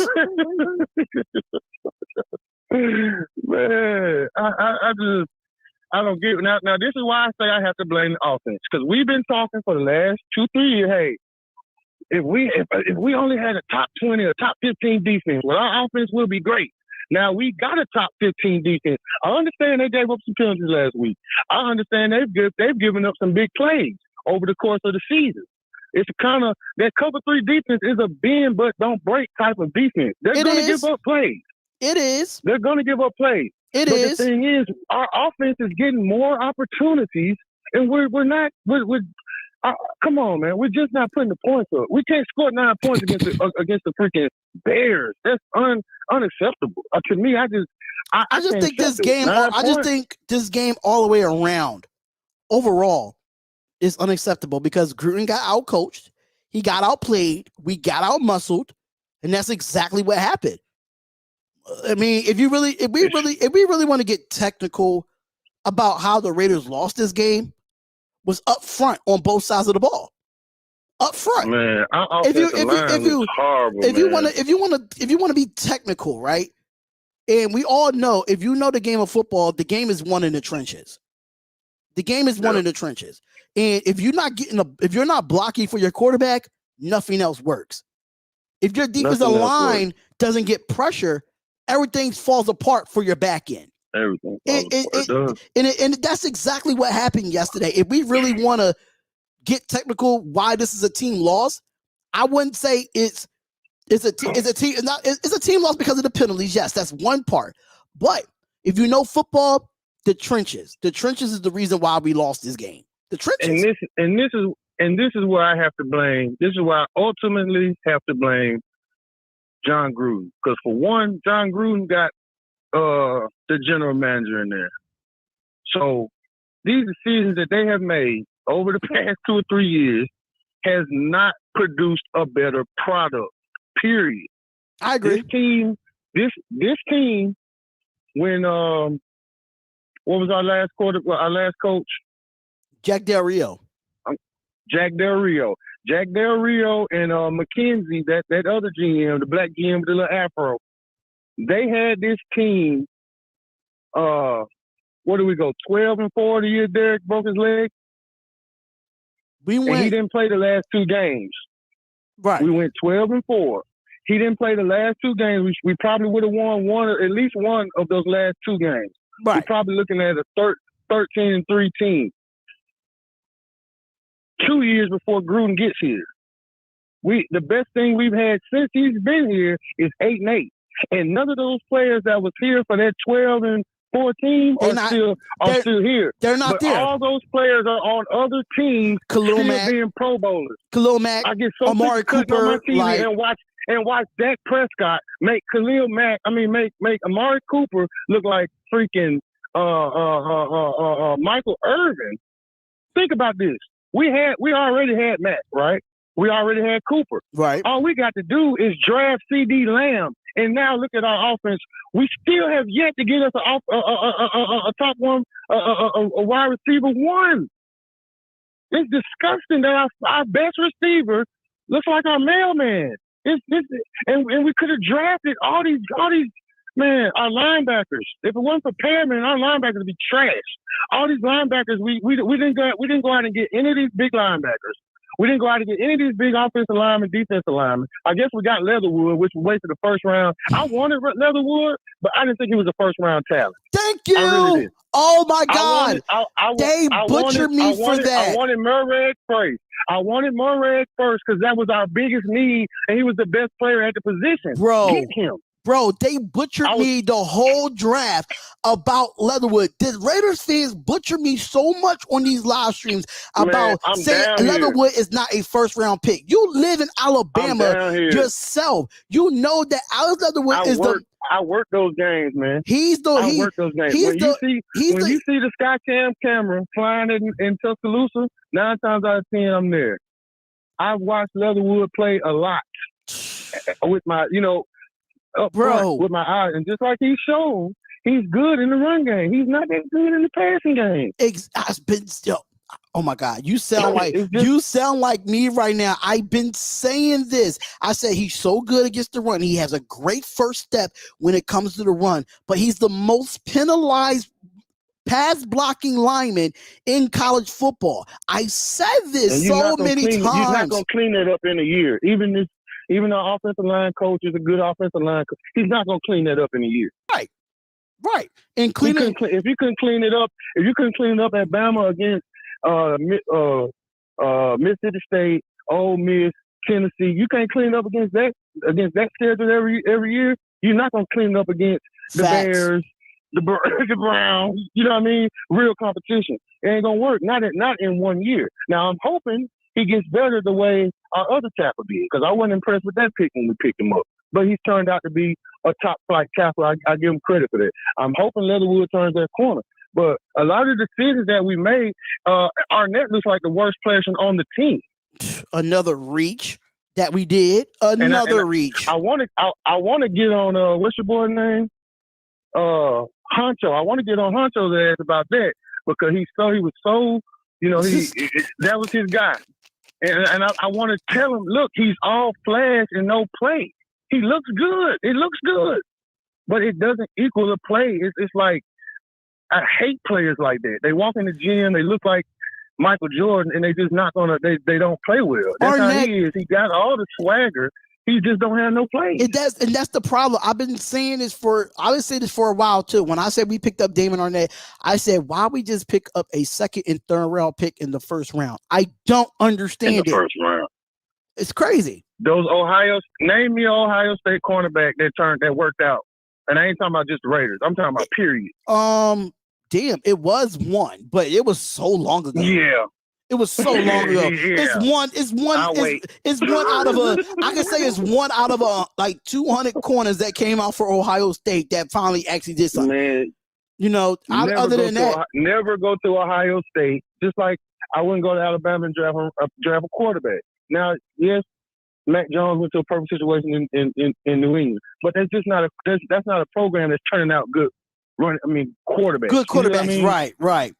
Ohio State is not a school that's turning out DBs. Why would you even be up there looking for one? You got what you look. You got what you look for. Damon Arnett wasn't even a top 30. He wasn't even a top 32 cornerback coming into the draft. Man, he wasn't the best cornerback on his team. That's what I'm saying. And the like other one, and the one that was, he ain't having a good career. We got to do better, man. I don't know how long Gruden's gonna be here, but as long as he's at the helm, it's really starting to show up now. Because who do you throw under the bus? We talked about Carr. Carr looks like a top 10 quarterback.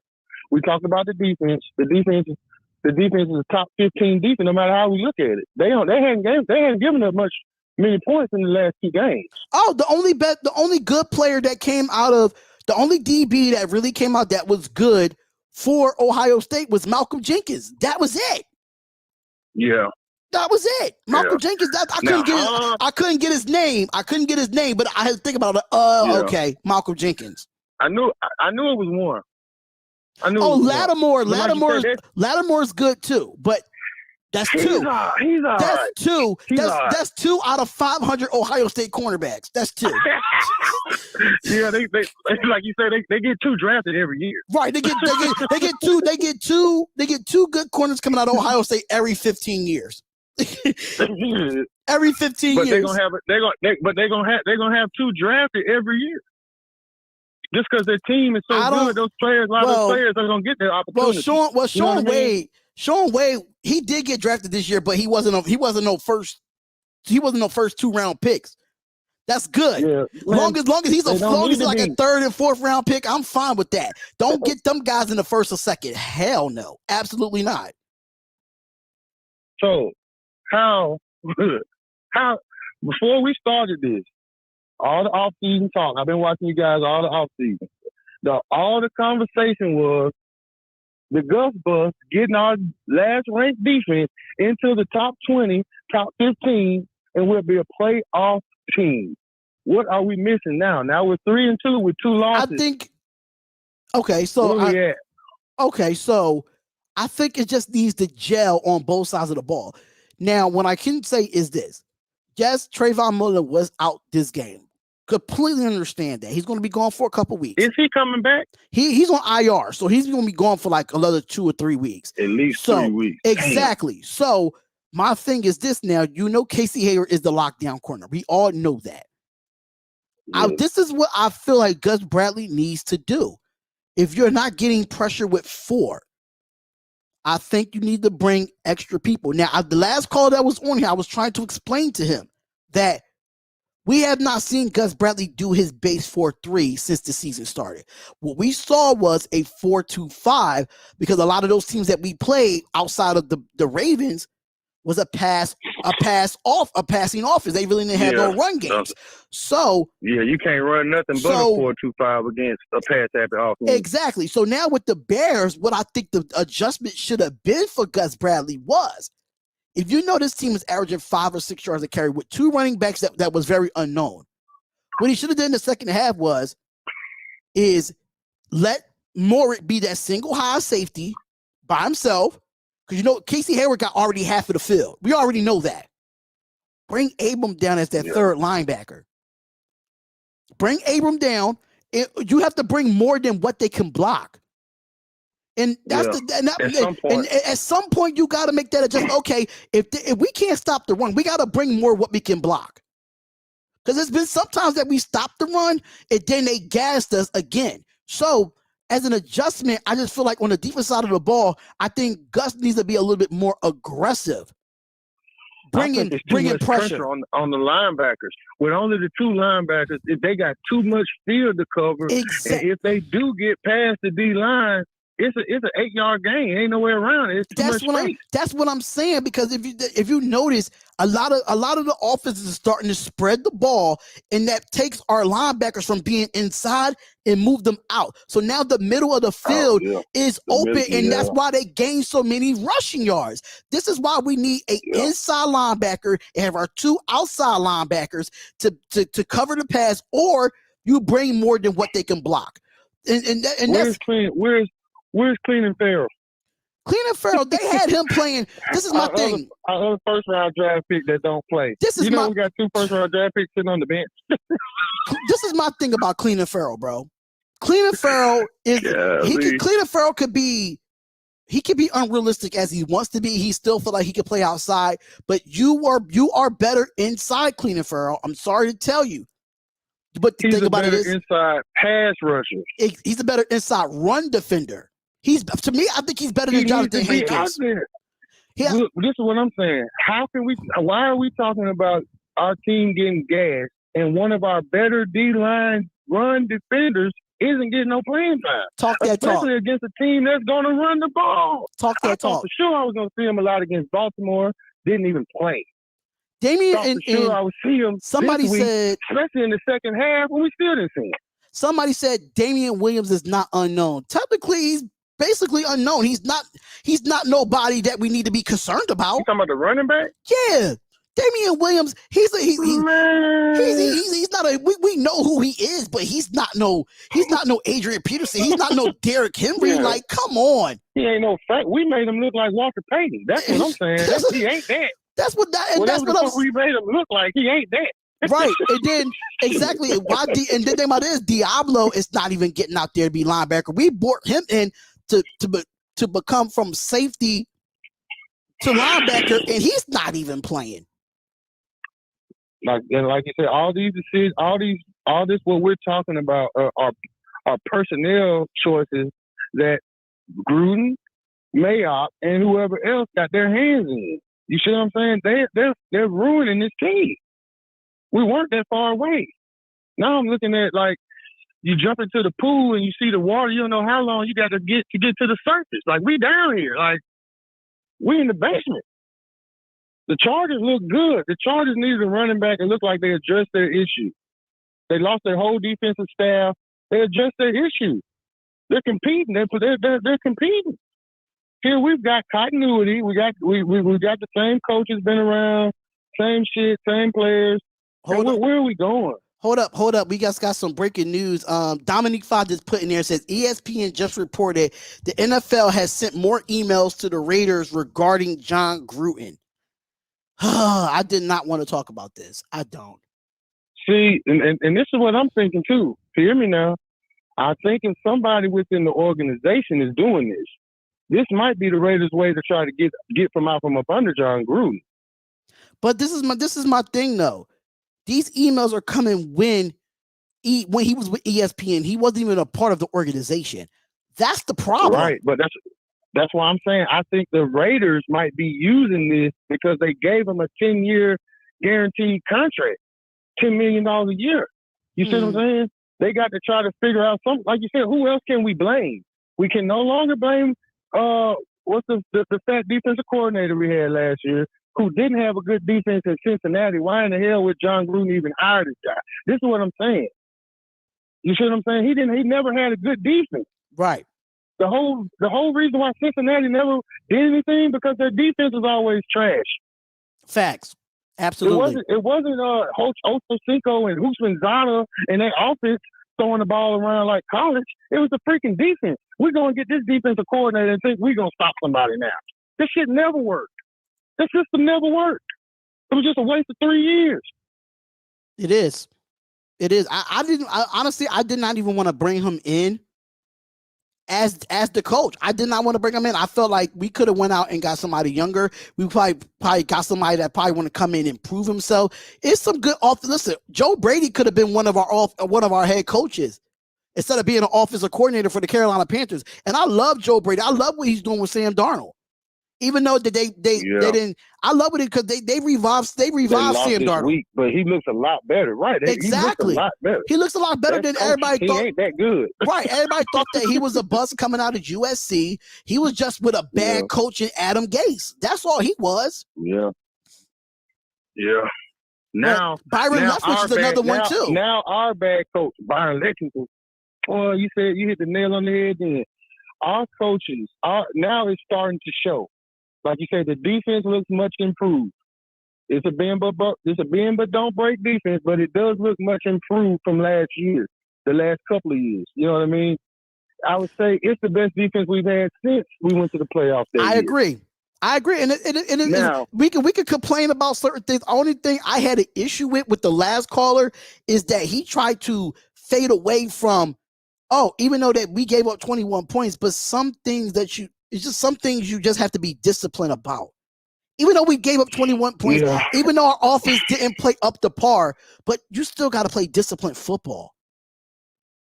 And that's why I say we can't. That's why I said we can't make no excuses for any. We can't make no excuses for either side of the ball because it was bad penalties on the defense and the offense looked like shit. Yeah, those penalties extend drives at times when they need this. When we need to flip that momentum.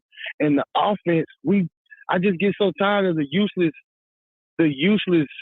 yardage. Yeah. You know what I mean? Like you have to get first, it's about situational football. Like you have to get first down in key situations. Getting a first down in a random situation does not help our team. It looks good for the stats at the end of the game. But it keeps us away from winning. You know what I mean? It's the situation. It's so many times when we get a first down and we're not even in a nail biter. You know what I mean? But you don't get that key first down or you don't get off the field on third down.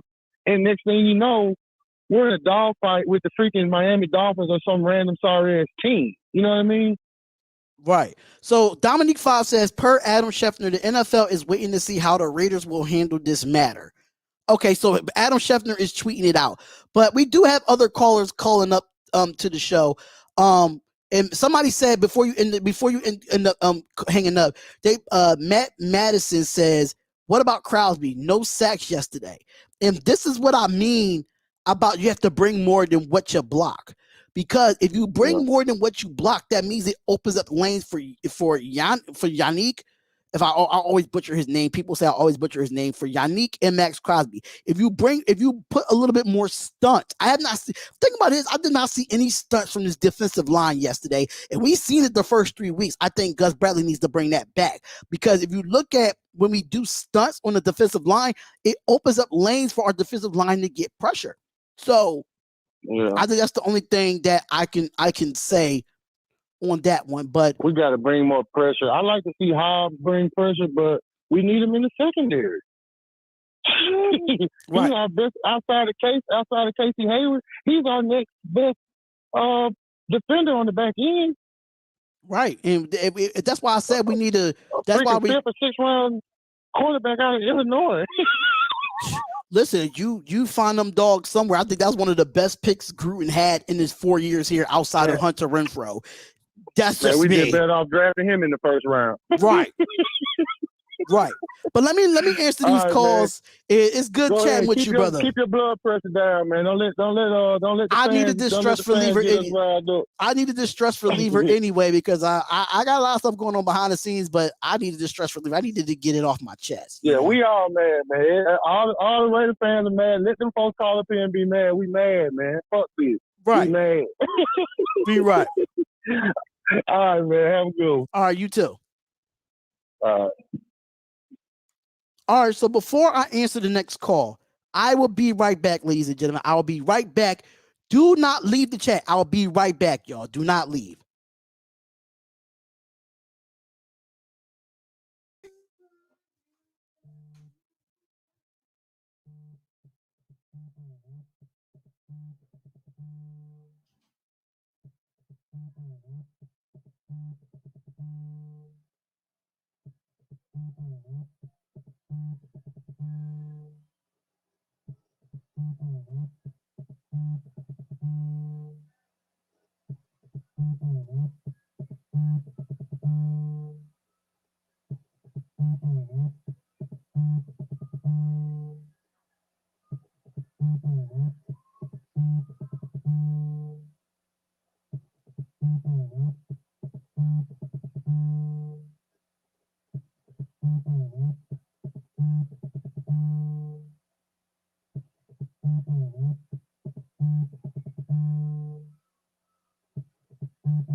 All right, y'all. I'm back. I'm sorry. I had to make a phone call. My job was calling me. So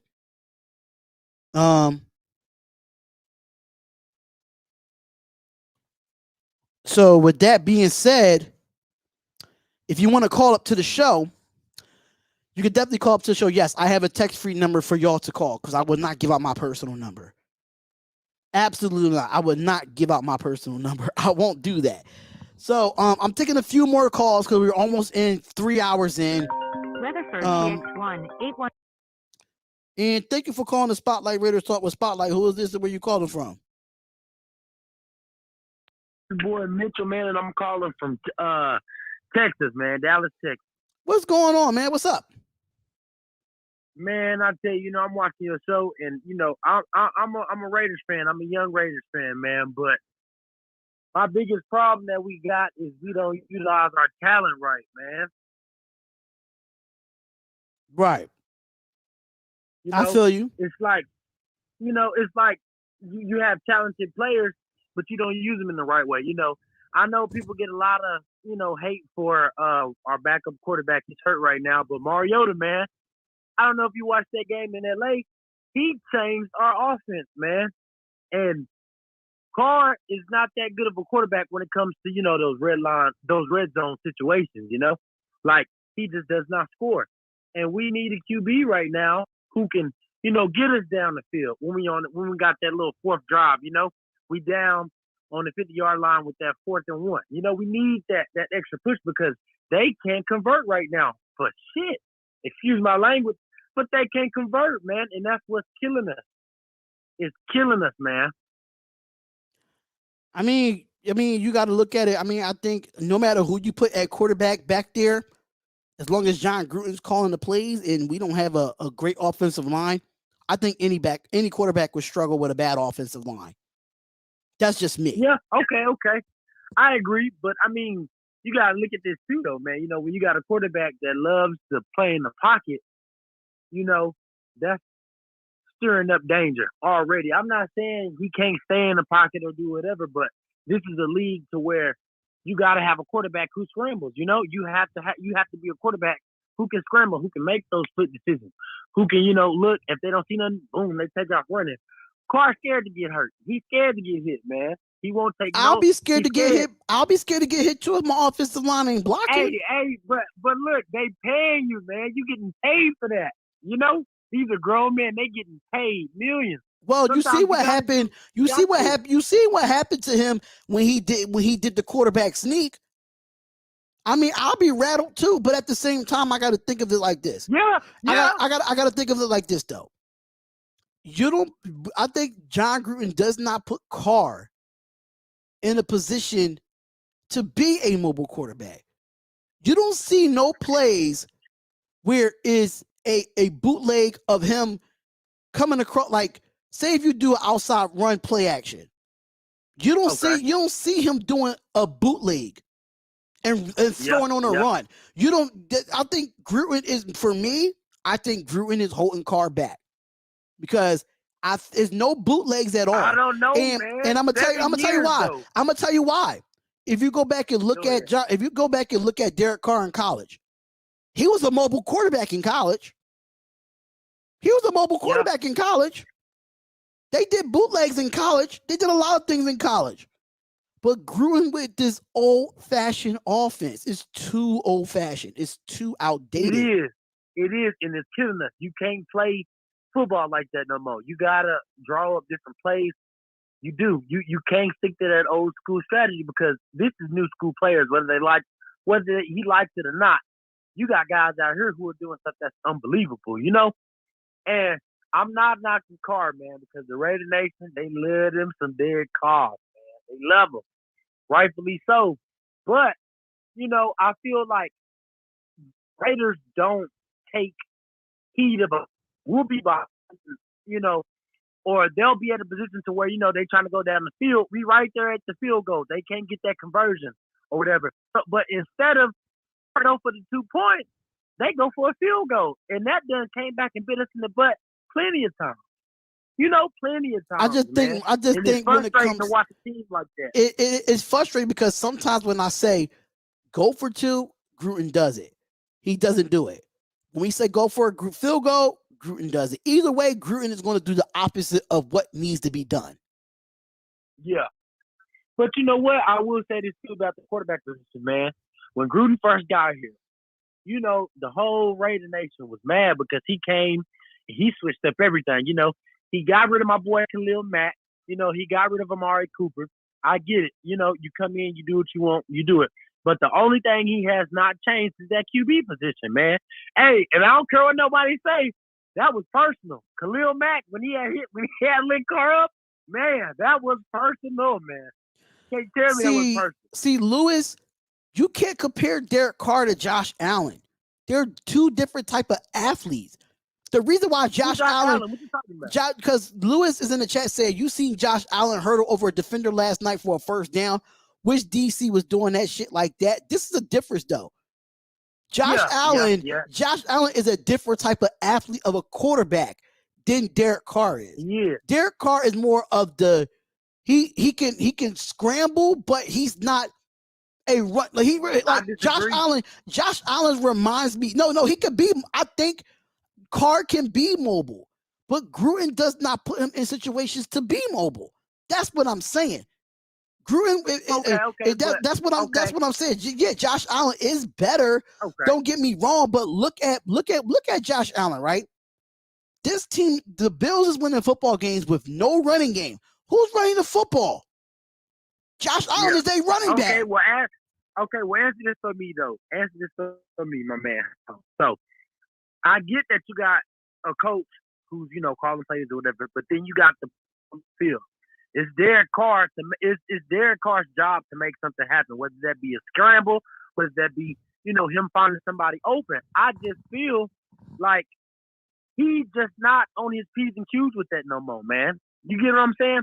Like, you can argue coaches do this all day, whatever. It's just like the Bill Belichick and Tom Brady thing, man. A lot of people say Tom Brady's only successful because of Bill Belichick. A lot of people say Bill Belichick only successful because of Tom Brady. But in the end, Carr is out there taking them hits. This Carr's on that field. So whatever Carr decides to do is going to affect the Raider Nation. You get what I'm saying? It's going to affect which I agree, but everybody wants a mobile quarterback. With Tom Brady has never been mobile and won 7 of them. Okay. I'm just throwing it out there. I'm just throwing it out there. Like everybody saying Josh Allen and Lamar Jackson and Patrick Mahomes, but Tom Brady's still winning the Super Bowls from the pocket. I'm just saying. Okay. I'm just saying. Okay, I got a question for you. Okay, so did you see that game last year with LA, right? With the card, I heard or whatever. And they put Mariota in. Give me your thoughts on that and how Mariota did perform. I think that boy had like 330 yards. And he was like what, off for 2 years or something like that. Let me tell y'all something about Mariota, man. This guy has more injuries than he has wins as a career quarterback. Like Mariota, don't get me wrong. I think Mariota is an athlete. He's an athlete, but he's not available. He's never available. That's my problem with Mariota. He's never the best ability is availability. And just imagine if Mariota was available for the Bears game. Just imagine. But Mariota is made of Mariota is so made of glass. I'm nervous for him. But you do know in his contract, because they was talking about that at the beginning of the season, man. To where if he touches the field, I think they have to pay him so much at this. So it's like they got to keep him to where they play him, but not too much, because if they haven't played too many drives, they're gonna have to pay that man. So it's like, damn, do we play him and actually win, or do we just be reserved and keep that money? But if you think about it too, it don't have to be. It don't have to be. My bad, I didn't mean to cut you off. It don't have to be. The thing about Mariota is, if you look at him in Tennessee, he lost his job to Ryan Tannehill, bro. He did, but different teams. But he lost his job. People always say that though, man. But different quarterbacks thrive in different environments. You know what I'm saying? So you can't hold Mariota, that against him, man. Listen, I could hold it against him because he was a number 1, number 2 overall pick in the league. I could definitely hold him accountable for that, because he was a top 2 pick, and he was supposed to be the revival for the Tennessee Titans, and he was for probably 1 or 2 seasons, but he had the hand and the arm injury where he couldn't feel nothing, and he had quad and calf injury. He just had injury after injury. He's just injury prone, and I was kind of surprised that we got Mariota for all that money. You paying him as the highest backup quarterback. I didn't like the move that we almost gave him $10 million guarantee for a backup quarterback, which they restructured. You know what I'm saying? They did restructure it, but I just feel like we need a healthy backup, and Mariota's not it. Okay, I agree with that. I agree. But I'm going to say this too, man, before I let you go, because I know you got a busy show. I love the show, man. Big fan. I feel like if Mariota do get healthy, because, I can agree that it's his terms right now. He got to stay healthy, you know? But I feel like if he does get healthy, then the Raiders need to use him more, man, because he opens up the offense like it ain't nothing. Like that. That was the plan in the Monday night game. That was the plan against the Ravens until he got hurt. And the thing about it is that he was part of the offensive plan until he got hurt. I know it's but man, I just feel like he needs that for real legitimate chance though. We're gonna throw you in here, we're gonna throw you in there. Give him that legitimate chance, because if you ask me, man, I'm pretty much kind of done with Carr, because they be like on Carr's best days. You got to realize that's these guys who are super cold, like Kyler Murray and Patrick Mahomes. That's one of their worst days, but they're still performing at that top level. You know what I'm saying? So for me, it's always like, man, we can be better. I've seen us do better, and we just got to do better, man. I just think if we could protect Derek Carr, because he got sacked 4 times last night. Yeah. And even if he stepped up in the pocket, he was getting sacked from behind, so he really couldn't see. Besides the one Khalil Mack one that he got blindsided from, which Khalil Mack smacked him. But that was personal, man. That was personal. It was personal. That was personal, man. And just to throw a stat out there, that Carr is on the pace to being sacked 51 times through 5 games. Golly, man. But that's crazy. Heavy is the head that wears the crown. He number 4. Hey, he got to make it work, man. And if he can't, just next man up, But I appreciate your time, man. I know you got callers. Big fan. Hey, y'all support him, man, 100%. Best rated news, man, right? You have a good one, man. Thank you, man. I appreciate that, brother. I appreciate you calling up, man. I do. Yes, sir. Yes, sir. Thank you. And thank you for calling the Spotlight Raiders Talk with Spotlight. Who was this and where you calling from? Hey, Spotlight, it's Richard Vega from Georgia, R. Vega. What's up, R. Vega? What's going on? Hey, nothing much. Hey, I told you in the beginning of the season that John Gruden was going to let Derek Carr do his bullshit, which he's doing, and he's going to go to Mark Davis. And I told you, he's going to tell Mark Davis, I can't do nothing with him. That's why the Raiders should go out and get Deshaun Watson, man. Please. Hold up. Hey, Time out. Spotlight. No. Because I'm tired of this Deshaun Watson talk. Let me tell you something about Deshaun Watson. I do not want this Deshaun Watson talk, because even if we go out and get Deshaun Watson, he can't play this year. So stop Why that. Can't he? Because he has legal issue with women. That's why he's not playing now. He got legal issues. He's in court. Why do you think he's not playing for the Texans right now? Because he doesn't want to play. He doesn't want to play. But he has legal issues with those rape allegations. Come on, stop it. It's not. He can't play be rape because it was at his personal house, and it was therapist. He's still in court. He can't play this year. The man would have been locked up already because the FBI and everybody else. Why he's still in court then? And the man would have been. It's too many legal issues. Why do you think nobody's going to trade for Deshaun Watson? If that's the case, they should have. A lot of teams could have been had Deshaun Watson if that's the case. But the distraction. Even on top of that, the distraction. Nobody don't want Deshaun Watson with those allegations going on. It's a distraction. But listen, Spotlight. I love your GM talk. I love your head coaching talk. No, the only thing that's missing now is a quarterback. I got a question for you. Quarterback. You need a mobile quarterback, but think about this. He was a mobile quarterback in Houston with a bad offensive line. So you want to bring him to a team with another bad offensive line. Good luck with that. Good luck with that. Chemistry. He was the most sacked quarterback for 2 years at the Houston Texans, being a mobile quarterback. He was the most sacked. So why would you want to bring him here to be the most sacked again? Come on, make it make sense. But you had a rookie quarterback yesterday that was getting his ass handed to him. The offensive line. How long we been talking about this offensive line? How long we been talking about it? For 5 weeks now, right? But so if that's hear me out. So for 5 weeks, right? Yeah. I didn't hear you for the first 3 weeks when Carr was being protected. I didn't hear you for the first 3 weeks, but now Carr has one bad game. Oh, we got to go out and get Deshaun Watson. Stop that. I've been saying that. I've been saying that from day one. I brought up Marcus Mariota starting for us, but he got hurt that first week. I told you about Marcus Mariota. I told you about Marcus Mariota. Best ability is availability, and he's not going to be our backup for long. He's not.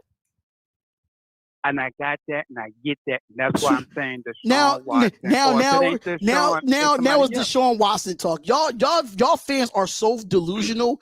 I don't want Deshaun Watson because it doesn't matter who's our quarterback. Our offensive line can't fucking block.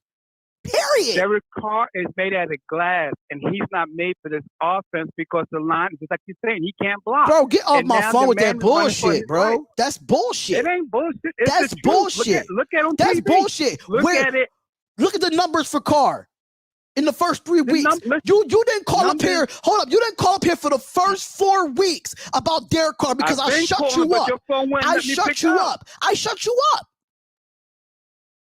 shut you up. Listen, no, you didn't. You never shut me up because the fact is that since Derek Carr, 8 years now.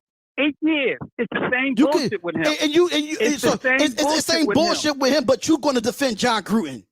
You're going to defend John Gruden? No, I'm not. Listen, I was the one that just finished saying a second ago that your pick for the head coach and the GM is dead on. Watson, and the Raiders don't have no money for Deshaun Watson. So what are we talking about here?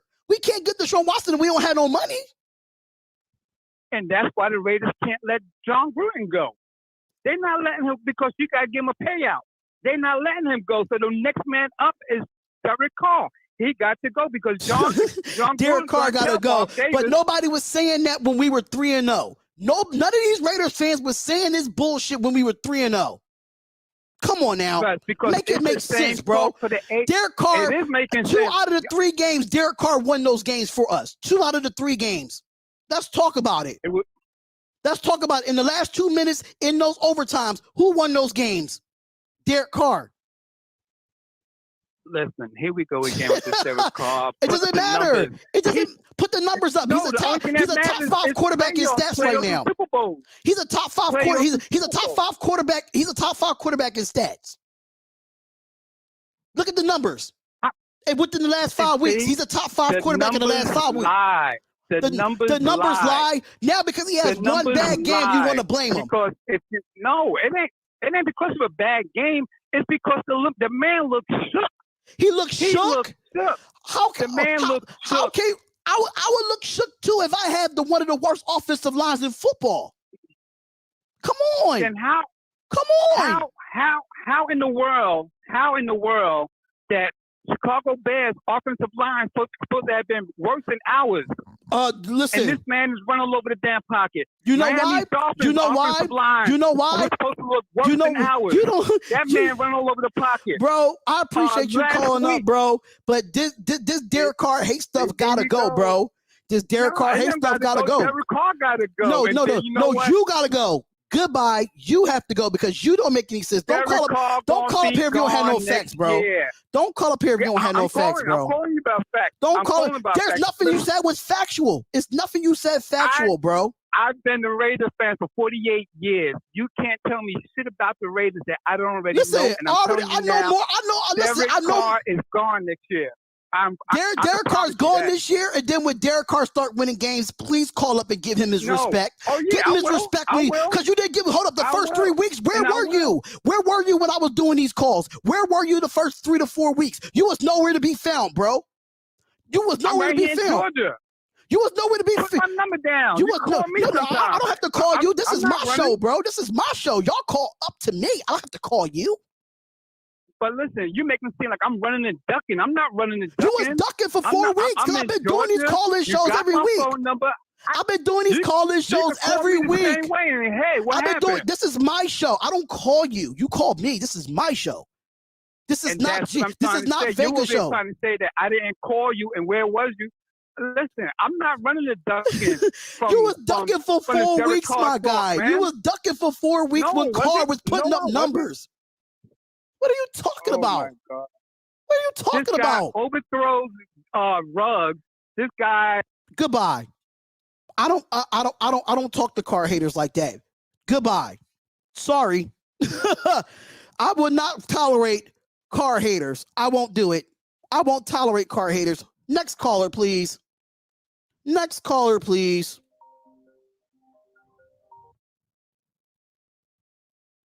Thank you for calling the Spotlight Raiders Talk with Spotlight. Who is this and where you're calling from? Hey, Spotlight. This is Jonathan Navarro from Santa Clara, California. Jonathan, what's going on, brother? I'm sorry about that caller, y'all. I apologize to the fans for the Carr hater. We haven't heard from that guy. We haven't heard from that guy in 4 weeks. And now we had one bad game. He wants to blame Carr. Stop it. It was a team loss. We keeping it like that. But what's up, brother? Because you're the last caller of the night, bro. Yeah, I agree. This was definitely the team loss, and I'm just like really pissed off at the whole team from Gruden to the coaching staff to the front office, and to the players as well. Because yesterday they looked like that they didn't want to be there, and they just completely disrespected all of Raider Nation and the fan base, especially the ones in the stadium and at home watching. And our best player was Hunter Renfrow, and I've been saying that he's our best wide receiver. And Brian Edwards is like so like disoriented, and he doesn't look like he's interested at all. Like Arnett, like his attitude towards the game is really starting to piss me off as well. Like with all these drop passes, and we've been hearing reports about him all off season saying that he was dominating in training camp, but it's because our freaking defensive cornerbacks and and players, they're not as good. And I've been saying that Gus Bradley is trash, and our defense still isn't that good. Like, it's better than Paul Gunther's, but it's still trash. We can't stop the run, and we give up so many yards to quarterbacks that shouldn't be that good. Like, we made Justin Fields look like a future Hall of Famer, as well as Matt Nagy. Right. And Derek Carr, like, I've seen him at his best, and I support him. And I admit that I've been hard on him as well. But I'm starting to, like, question his leadership, because last week he said that he was going to be playing pissed off because of Joey Bosa's comments. But I haven't seen that from him yet, and I'm just waiting for him. It's a John. People need to feel like, I think it's a John Gruden thing. I think, like, he don't want our players to play pissed off for some reason. I really think it's the vibe that Gruden is giving this football team. It's the vibe. Now, before I get into anything, for the two people that I hung up on, I'm sorry, but y'all don't play straight facts when you call it to my show. Think about it. People say, "Oh, I need to call them." You call up to the show to let your voice be heard.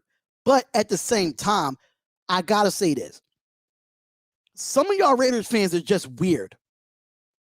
Y'all get me like this. I'm not like this on a regular basis. I'm just not. If y'all see me outside of YouTube, I am not this type of person. But one thing about me, I love to debate. And I only debate with people that make sense. And I'm not going to debate with people that's going to not make sense. Like the whole Deshaun Watson situation. We're not going to get Deshaun Watson. We have a bigger fish to fry than getting another quarterback. Like, come on. We have a bigger fish to fry. We have a head coach that's on the hot seat.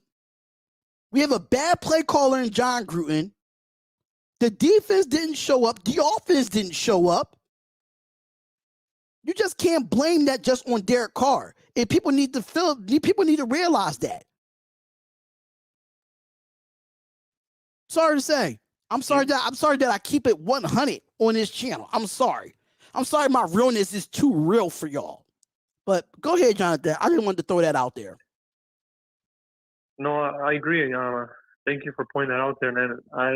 That's why, like, I really enjoy watching your channel, your content, because you keep it real, and you're not a fair weather fan.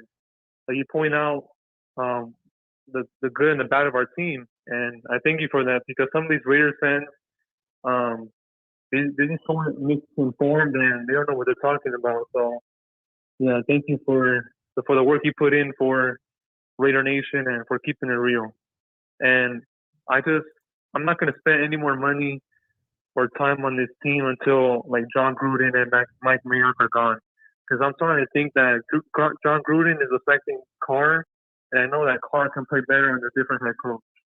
Because I've seen Carr at his best, and he's an MVP caliber quarterback. But he's holding him back at this point with his freaking trash play calling, and just, like, he doesn't know what he's doing out there. And he's not a good head coach. And I'd rather have someone like Eric Bieniemy or Brian Dable. You know what's funny, though? Everybody say that guy that called before you saying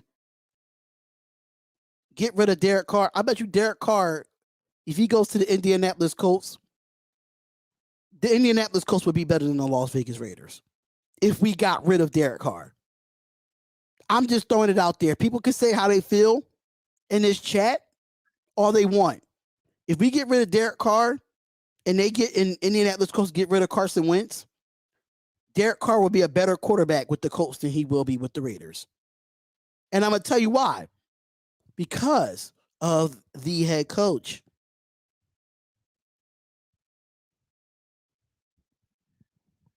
Yeah, and they have a top 10 offensive line. They have a great running back, even though Josh Jacobs is a great running back too. I'm telling you, Derek Carr is going to ball out. I mean, I think any other team in the league will let Derek Carr let it loose when it comes to throwing the football. It's all about coaching at the end of the day. People need to realize that. Yes, and Derek Carr in 2016, he had one of the best offensive lines. And look at the record that we had. He led us to a 12-4 and a playoff berth. And right now, this offensive line is on pace to being the worst in NFL history. So I don't know what some of these fans are talking about. Like any quarterback without an offensive line won't do as good. And who got rid of the offensive line? It was John Gruden and Mike Mayock. So they're the ones that need to leave. Right. Absolutely. And I hope that Mark Davis is looking at the product on the field, because right now I wouldn't be too happy if I was losing. So, Jonathan, I do thank you for calling up, bro. Because we are 3 hours in. I let y'all get 2 hours out of me when it comes to phone calls. But I appreciate you calling up, brother. I really do appreciate it. Yeah, thank you, Spotlight, for doing these calling shows and for letting us speak our minds. No problem, brother. No problem. I'll talk to you later. Talk to you later. All right. Bye. And that was the last call of today. Ladies and gentlemen, that was the last call of the day. The phone lines are officially closed. Listen, man. I know I probably lost some subscribers after this show. I know I lost subscribers after this show. I'm just sorry that I'm too real. I'm too real, and I get on these fans. I'm one of those people that I have to put these plans, put these teams, these fans in their place. I probably lost subscribers, and you know what? I'm not mad at it. If you don't want to be a part of the Spotlight Raiders Talk fam, I can completely understand. I can. I'm trying to get to 6,000 subscribers, but I gotta be I gotta be real. I gotta be real. You know what I'm saying? I gotta be real with myself, man. Like I can't sit here. I can't sit here and just fabricate all the issues, man. We have to keep forward and move on. My energy, man. If they unsub, they fake supporters. That's a fact. I know I probably lost like some. I know I'm gonna lose some subscribers. I know I'm gonna lose some subscribers after this show. I know I am. And it is what it is, man. The real Spotlight fans aren't soft like them. I'm not apologizing. I said what I said, and I'm sticking to what I said. Because I'm a real Raiders fan, even though I don't care if you've been a Raiders fan since 1975. If you're not speaking facts, something that I can agree with you on, don't call up here with that bullshit. And that bullshit with the one guy saying that, oh, our defense, man, at the end of the day, this was a team loss. From defense to offense to special teams, man. That's a fact. Hold up. I don't know why. Okay, here we go. So we got Raider Q with a $4.99 super chat. He said, what happened to Al Davis? Way throwing the ball deep, like he said, we don't want the downs, we want touchdowns. Facts. And I call people dumb because, listen, people need to know that I'm not just a regular YouTuber. I'm a debater. I debate sports. This is what I do. I do this with my family. I do this with my brother. I do this with my nephew. And anybody that knows me, that saw me on the Spotlight Sports Network, when I debate with my nephew, I do the same shit. I do the same thing. I do the same shit. Jose, the lines are closed, bro. Jose, the lines are closed, man. I subscribed today for keeping it 100. Thank you, Jesus Reyes. Thank you so much for subscribing, bro. Let Jose call in real quick. I already closed the lines, man. We're already 3 hours and 5 minutes. I still have to work tonight. So, you know, it's hard. It's hard for me to keep this going. I wish I could, but I have to work. And I gotta get some rest, man. I gotta get some rest. Raiders should hire you as a consultant. I mean, that would be cool. I mean, somebody recommended to the Raiders that I'll debate, but I can't open up the lines, yo. I still got to get some rest. I still got to eat dinner. I still got to make sure I got to do this 10-hour shift tonight.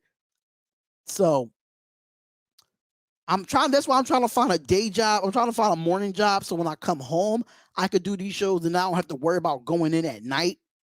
You know what I'm saying? So I'm trying to find me another job, man. These 10-hour shifts overnight is killing me. I came home. I got off at 11 this morning, got home by 1 o'clock, did the show at 4 o'clock. I haven't gotten any sleep. Man. And I'm struggling to stay up. And that's why I get hyped to try to wake myself up. I've been drinking soda and Red Bulls and all types of stuff. But I'm trying to find a better job, man. I feel like a slave working at this job. I work at Amazon. I do warehouse work at Amazon, 10-hour shifts, Monday through Thursday, the weekends off. But even with the weekends off, I feel like I don't want to do any content, man. You know what I'm saying? So it's just 10-hour shifts. I work from 1 in the morning to 11 in the morning. That's 10 hours. I know people got to make this my job, man. I mean, Graphk's almost at 10,000 subscribers. Well, Graphk is at 10,000 subscribers. Raider Honcho was at 10,000 subscribers. I'm trying to get to 6K, man. But I gotta put out more content for y'all. I'm gonna try to go live. Let me see, what's today? Monday. I'm gonna try to go live Monday, Wednesday, Friday. That's what I'm gonna try to do. Monday, Wednesday, 3 times a week, or try to do something where I could do 2 lives a day, but I'm going to try to make this my full-time gig, man. I'm going to really try to make this my full-time gig. But thank y'all so much for being here, man. Thank y'all so much. If I do want to talk to me personally, just inbox me on Instagram at Spotlight Raiders Talk, or hit me up on Twitter, because I'm about to start doing the Twitter spaces on there too. I'm about to start doing the Twitter spaces, so make sure you follow me on Twitter at Spotlight RN Talk. How in the hell Honcho has more subs than you? That clickbait really works. Hey, I try not to do clickbait. Raider Honcho is just a good YouTuber, man. He's a good YouTuber. That's my guy, man. Ray the Tape is coming up there too. You know, Andy is coming up there too. I mean, they some good YouTubers, man. I don't have nothing against them, man. I mean, they find ways, you know, to get people to subscribe. I just keep it real.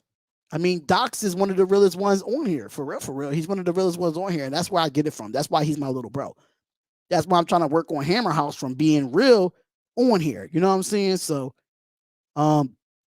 thank y'all so much, man. I'm going to get something to eat and lay down.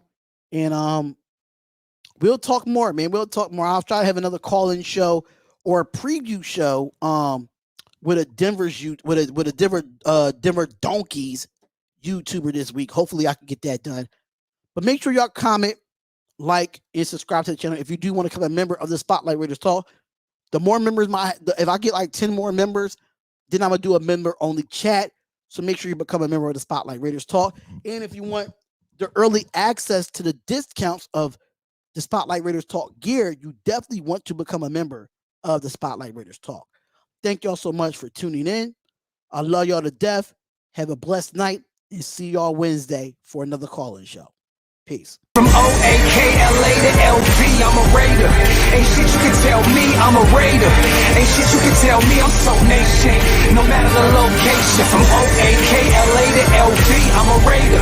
Ain't shit you can tell me, I'm a Raider. Ain't shit you can tell me, I'm so nation. No matter the location.